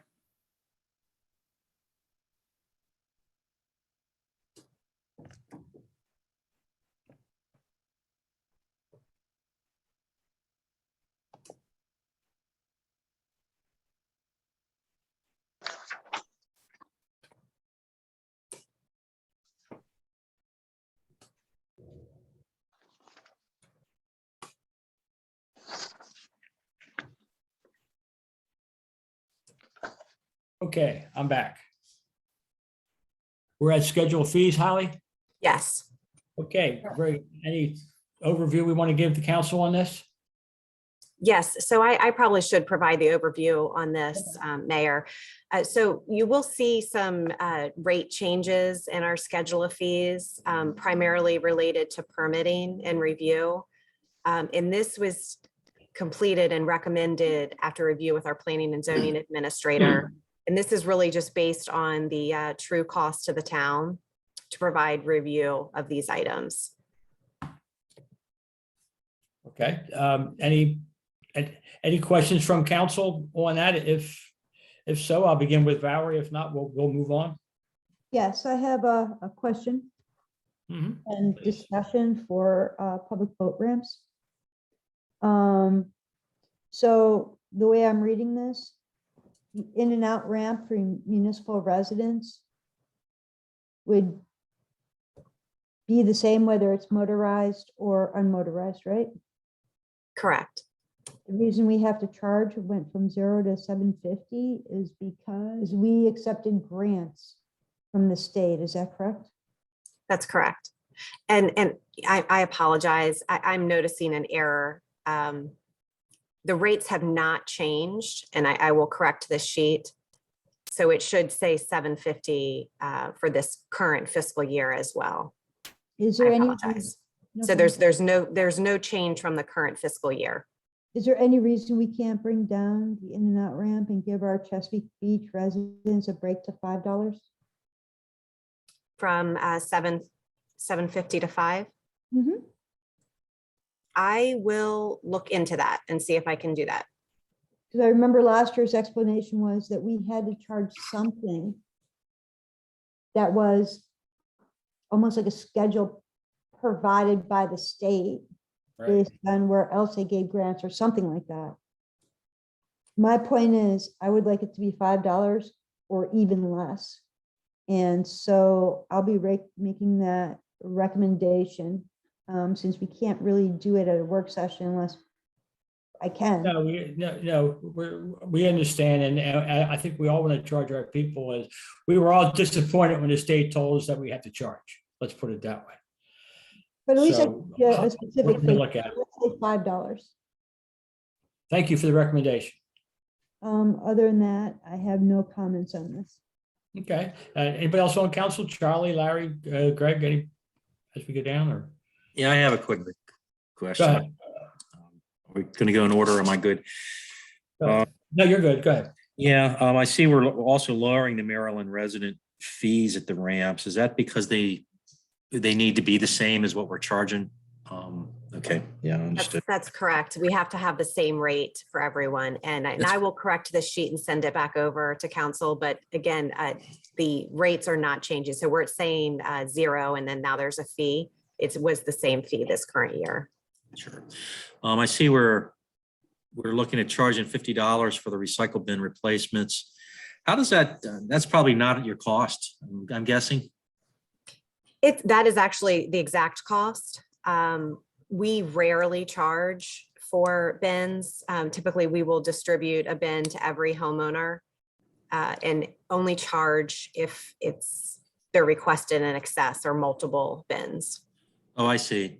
All right, so in large, you're still going to continue giving free, because I'm thinking of the general budget line item for that. Yeah, okay. Yeah, no other questions. Thank you. All right, thanks. Is the rest of the council good? We'll move on to the treatment plant fund. Okay. I have a question, Mayor, just, Shoot. so I noticed that a lot of the fees have doubled as you get down into site plan review and such, and could you just go into a little bit of the rationale and decision-making process Sure. So we receive bills from our planning and zoning administrator, also our town engineer, to review plans. And so this increase is related to the actual cost that the town incurs for those professional fees. Wonderful. Thank you. I appreciate it. Mhm. Peggy, did you have a question? No questions, no questions. Okay, next, treatment plant fund. I think that's next on the line. Dale, same, well, how many pages do we have here? Three. Okay, Dale, page one. We'll go over that real quick. Any overview? And Yeah, Mr. Mayor, just real quickly. So just to remind town council, the revenue is percentage of either the fixed, variable, or capital cost. We have built the same rates for all three from the fiscal year 22. Said differently, fiscal year 23 rates are the same as 22. And our partners, North Beach, Calvert County, and Anne Arundel, will have until May 15th to ask us any questions about the budget. So that's my overview on page one, Mr. Mayor. okay, very good. Starting with Peggy, any questions on this page, Peggy? No questions on this page. Thank you. Okay, Keith, No questions. Greg? Yeah, I do have a question. Just a general comment, the percentages for our partners there. I know we've had discussions and adding some things to the system and improving our technology. Do we expect, and I'm not saying we're not being accurate, but are we expecting more accuracy in those percentages, given some of the technologies that were going online and things of that sort? Yes, definitely. We're continually improving our ability to capture things like inflow at the plant by partner. Mhm. So yes. Okay, yeah, no, that's awesome. And no other questions. Thank you. Thank you, Greg. Larry? No questions, just to build on Mr. Morris's comment. I'm also trying to help out where I can on making sure the split of these funds is equitable among all the partners. Thank you. Thank you. Thank you, sir. And we appreciate your volunteer time on that. Charlie? Nothing to add. Thank you. Valerie? I'm sorry, my time was volunteer. Yeah, yes. No questions on this page. So I guess you work for beers, huh, Larry? I was gonna say, I'll buy you a beer, Larry. All right, okay, let's go to page 2. Thank you, Barry. Anything stick out at you, Dale, before we? So you'll see there's a lot of cost increase in the budget line items. The biggest one is in chemicals. It was increased significantly in the proposed 23 budget due to the significant cost increase. But that's it, Mr. Mayor. Thank you. I'll begin with Valerie. If you have any questions on this page? Yeah, just on line item 1, definitions, salaries is spelled wrong. Thank you. No worries. Should have caught it sooner for you. Other than that, I think everything's pretty straight up. No questions. Thank you. Charlie? I was just doing some quick math. Yeah, I mean, it's just the cost of doing business, but I certainly don't have anything to question on this. Thank you. Larry? I have a question on the capital projects, but I can hold it until the next page where they're itemized. Okay. Greg? Yeah, my only comment is for those who do not like to recycle, you add costs to the tipping fees, don't they? Yes, they do. Our message, and what we're doing is trying to encourage recycling. I think we do a good job of that. No other questions. Thank you, or comments. Thank you, sir. And Keith? Additional questions? And Peggy? No additional questions. Okay, very good. So Dale, do you just want to wrap things up on this final page and then we'll move on to our next budget? Sure. Capital expenditures, as you can see fiscal year 22 as well as the proposed for fiscal year 23 itemized. So that's it on this page, Mr. Mayor. Gotcha. Peggy, any questions on this page? No, I'm going to leave Larry to have all my questions. Yeah, I was thinking the same thing if I was on council. That's what I would do. Keith? No questions, Mayor. Yeah. Greg? No questions. Okay, and Drum roll. Larry. Oh, boy. Just remember, in my professional career, and I'll choose my words carefully here, it might have been crap to you, but it was my bread and butter. So one clarification, we've got two capital expenditures here. If I'm reading this right, the top one is for FY22 and the bottom one is for FY23. Is that correct? Correct. Okay. And then I know I've said this before and you're all tired of hearing it. I would just suggest that we should have a capital expenditures line item in there for solar panels at the treatment plant. That's all I've got. Thank you. Thank you, Larry. And Charlie. All that engineering skill and funny too. Wow.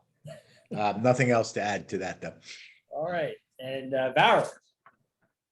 Just one minor observation, knowing all the problems that like Jay has had and John in getting spare parts, do we think $25,000 for build inventory of spare parts is enough with the supply chain issues? It's just a question or a thought. Not enough money for you, John? Well, what I was planning on doing with that, we increased the equipment repair and purchases of pumps also a little bit. And I plan on using that for everyday stuff, but that 5,000 for the inventory, I'd like to do every other year into the capital projects. That way we know that every other year we will be getting a jump and then replenishing it for a continuous, capital project till we get all caught up, and then our regular budget can catch it.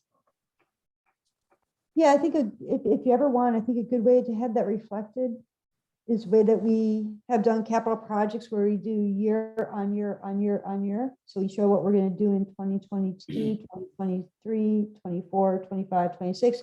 You can show that as an every other year sort of spreadsheet cap, and it makes total sense.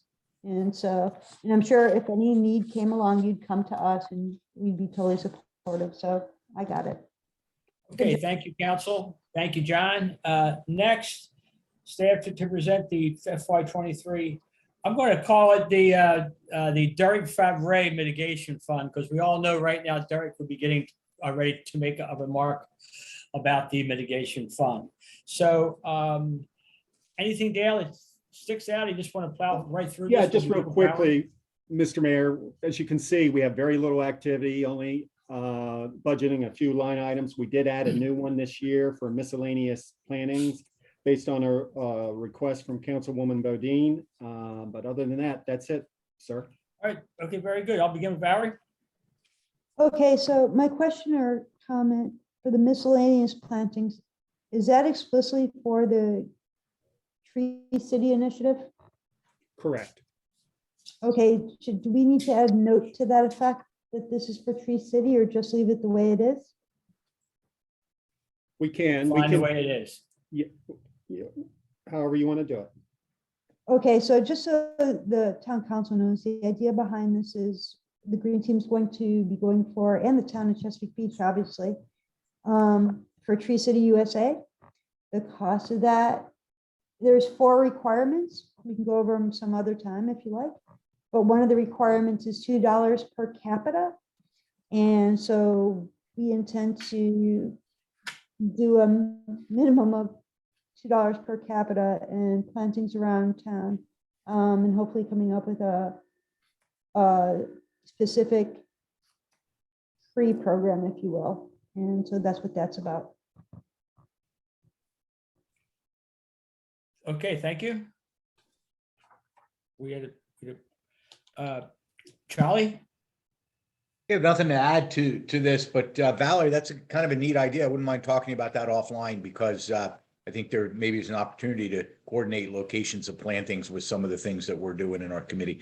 No one wants to talk about that at this point in the evening, but maybe we can do it offline.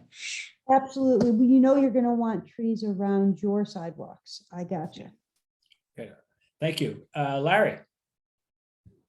Just offer an observation that with a net income of almost $76,000, this might be a fund that we look to pull some money out of for flooding and sea level rise projects as mitigation. Just an observation. Thank you. Good thought. Thanks. Greg? Yeah, I like the addition of the miscellaneous planning line item too. And not just that, I mean, I'm glad to see we're planning on, well, spending some money after July. Thanks. Yep. Thank you. Keith? Thank you, Mayor. So could you all remind me what exactly this fund is for? I mean, my understanding was the mitigation fund has a defined use. Now, Keith, you asked that question last year. I probably did. Okay, we'll let Holly answer. Or Dale. Dale, you want to get that one? I can start and then Holly, if you want to build, but yes, Councilman, it is set up for some very specific uses. If you look through the years, you can see we've had very little activity and we haven't used it much as a town. Holly, do you have some adds to that? Sure. I mean, I would just add that the funds that we do see here would be related to critical area grants that are received for things related to plantings, as well as any fines for tree removal or anything that we fine anyone that would be related to mitigation. It goes into this fund to be used for plantings or things that would improve the environment. So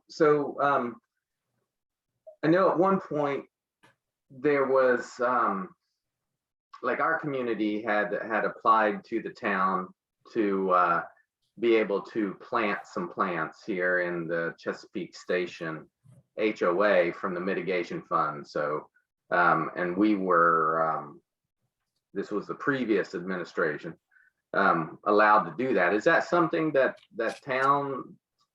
townspeople or HOAs within the community, can they apply for basically a grant to plant within their communities to offset?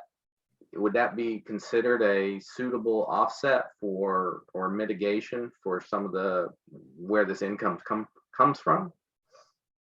Yeah, I definitely think we could look into that. We could look into applying it privately in an HOA. Is that what you're referring to? Yeah, that is what I'm referring to. I was just curious if that is something, you know, the town would be open to or not. I know it's been used that way in the past. I know the county uses it in that manner too, where you can apply for you know, native plants to help offset, you know, wherever they've earned, you know, some mitigation fees in a particular year. But anyway, Definitely look into that. all right, thank you. That's all I have. Thank you. Peggy? No questions on this. Thank you. All right, very good. Follow up, Mr. Mayor. Go ahead. Yeah, I'm sorry. I want to elaborate a little bit on Keith. I think that that could be an appropriate use of the funds, you know, some grants to, you know, I don't know. If I have a case in point, I know years back when I was on the HOA in Richfield Station under former Mayor Wall, he had agreed that that they would fund $1,000 for us to improve plantings with native plantings at one of our stormwater management areas. Unfortunately, at some point in that process, we did it. We got all the work done. It was a nice, beautiful volunteer effort that sunny day in Richfield Station. I know John Bacon came in over the top on us there and directly called our management company and said, no, they couldn't give us the $1,000. And kind of pulled the rug out from us. It wasn't a big deal. We paid for it. We were glad to do it. But I just want to emphasize, though, I do think that it could be an appropriate use there. You know, if you're doing some critical area upgrades or something, maybe. Thanks. Sure, why not? Okay, council lightning round. I'll begin with Peggy. Well, I'm not going to say a whole lot because it's a very late day, but it has been a very interesting first round looking at the budget and the comprehensive plan this evening. Thank you all very much for your clear explanations and immediately knowing all the answers. Thank you. Thank you, Peggy. Keith? Yes, great job in preparing the budgets. And I just also want to let folks know that on Thursday, 6 p.m., we'll have an opioid abuse awareness committee meeting.